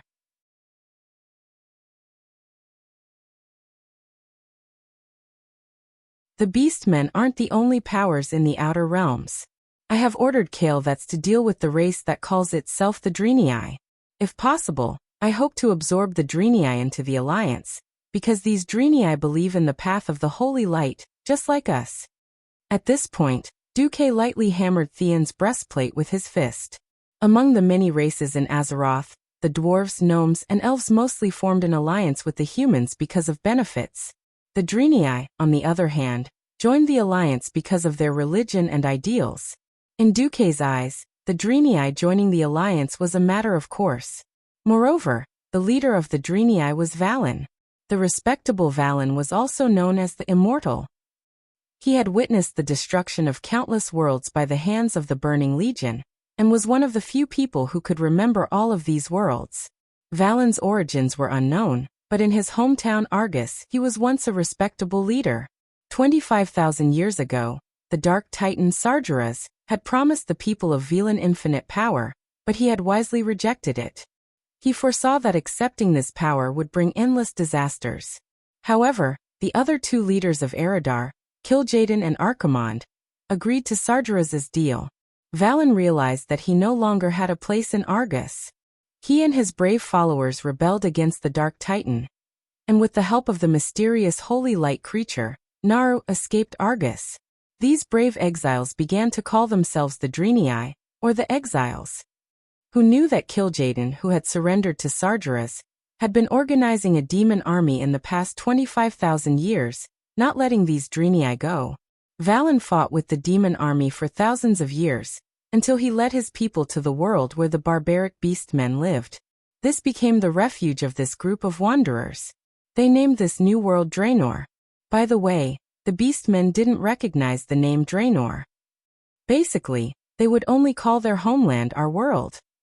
Valen and his people lived a relatively peaceful and stable life in Draenor for hundreds of years. Although they knew that it was only a matter of time before the Burning Legion found them, they still worked very hard to coexist peacefully with the other races here. Unfortunately, because a troublesome shaman named Nazul discovered Kil'jaeden's will in the void, he was tricked, and so there were all kinds of conflicts between the Beastmen and the Draenei. Under Nazul's tricking, the various Beastmen clans gathered together, formed the Old Tribes, and directly broke through the largest settlement of the Draenei in Draenor, the holy city Shattrath. The miserable Draenei had no fixed residence for a time, and were forced to Zangarmarsh. Many Draenei even lost their minds, and became like wandering ghosts, wandering in the swamp. Now Duque was very sure that Valen, the ancient prophet, was very clear that the Draenei would face a new threat. The Immortal had to protect his people, otherwise the entire Draenei race would be swallowed by darkness. And the appearance of the Alliance just happened to be the biggest opportunity for the Draenei to survive and multiply. Kael'thas sent a letter, saying that the leader of the Draenei, Valen, wishes to meet me, Duque said. Are you going? Jaina asked. Yes, of course I'm going, but not now. The Alliance needs rest and time. At this point, Duque patted William's shoulder. William, go on my behalf and reach a preliminary agreement with Valen, okay? I still have to busy myself with the magic net. Okay, Uncle Duque. A sharp light flashed in William's eyes. He knew that this was a rare opportunity to sharpen himself and prove himself. After a simple discussion, Duque first returned to Naxxramas, and then he summoned the twin emperors. With a smack, he threw Sethun's tentacle on the ground. Okay, you two, is there anything else you're hesitating about? That you're tuning in to the Lime's Wuxia Whispers YouTube channel. We're so grateful for your support, and don't forget to subscribe to join us on this incredible journey through captivating stories. Your generosity through donations truly makes a world of difference, as it's the primary source of revenue that allows me to expand and enhance this channel for you. Thank you from the bottom of my heart for being a part of this adventure.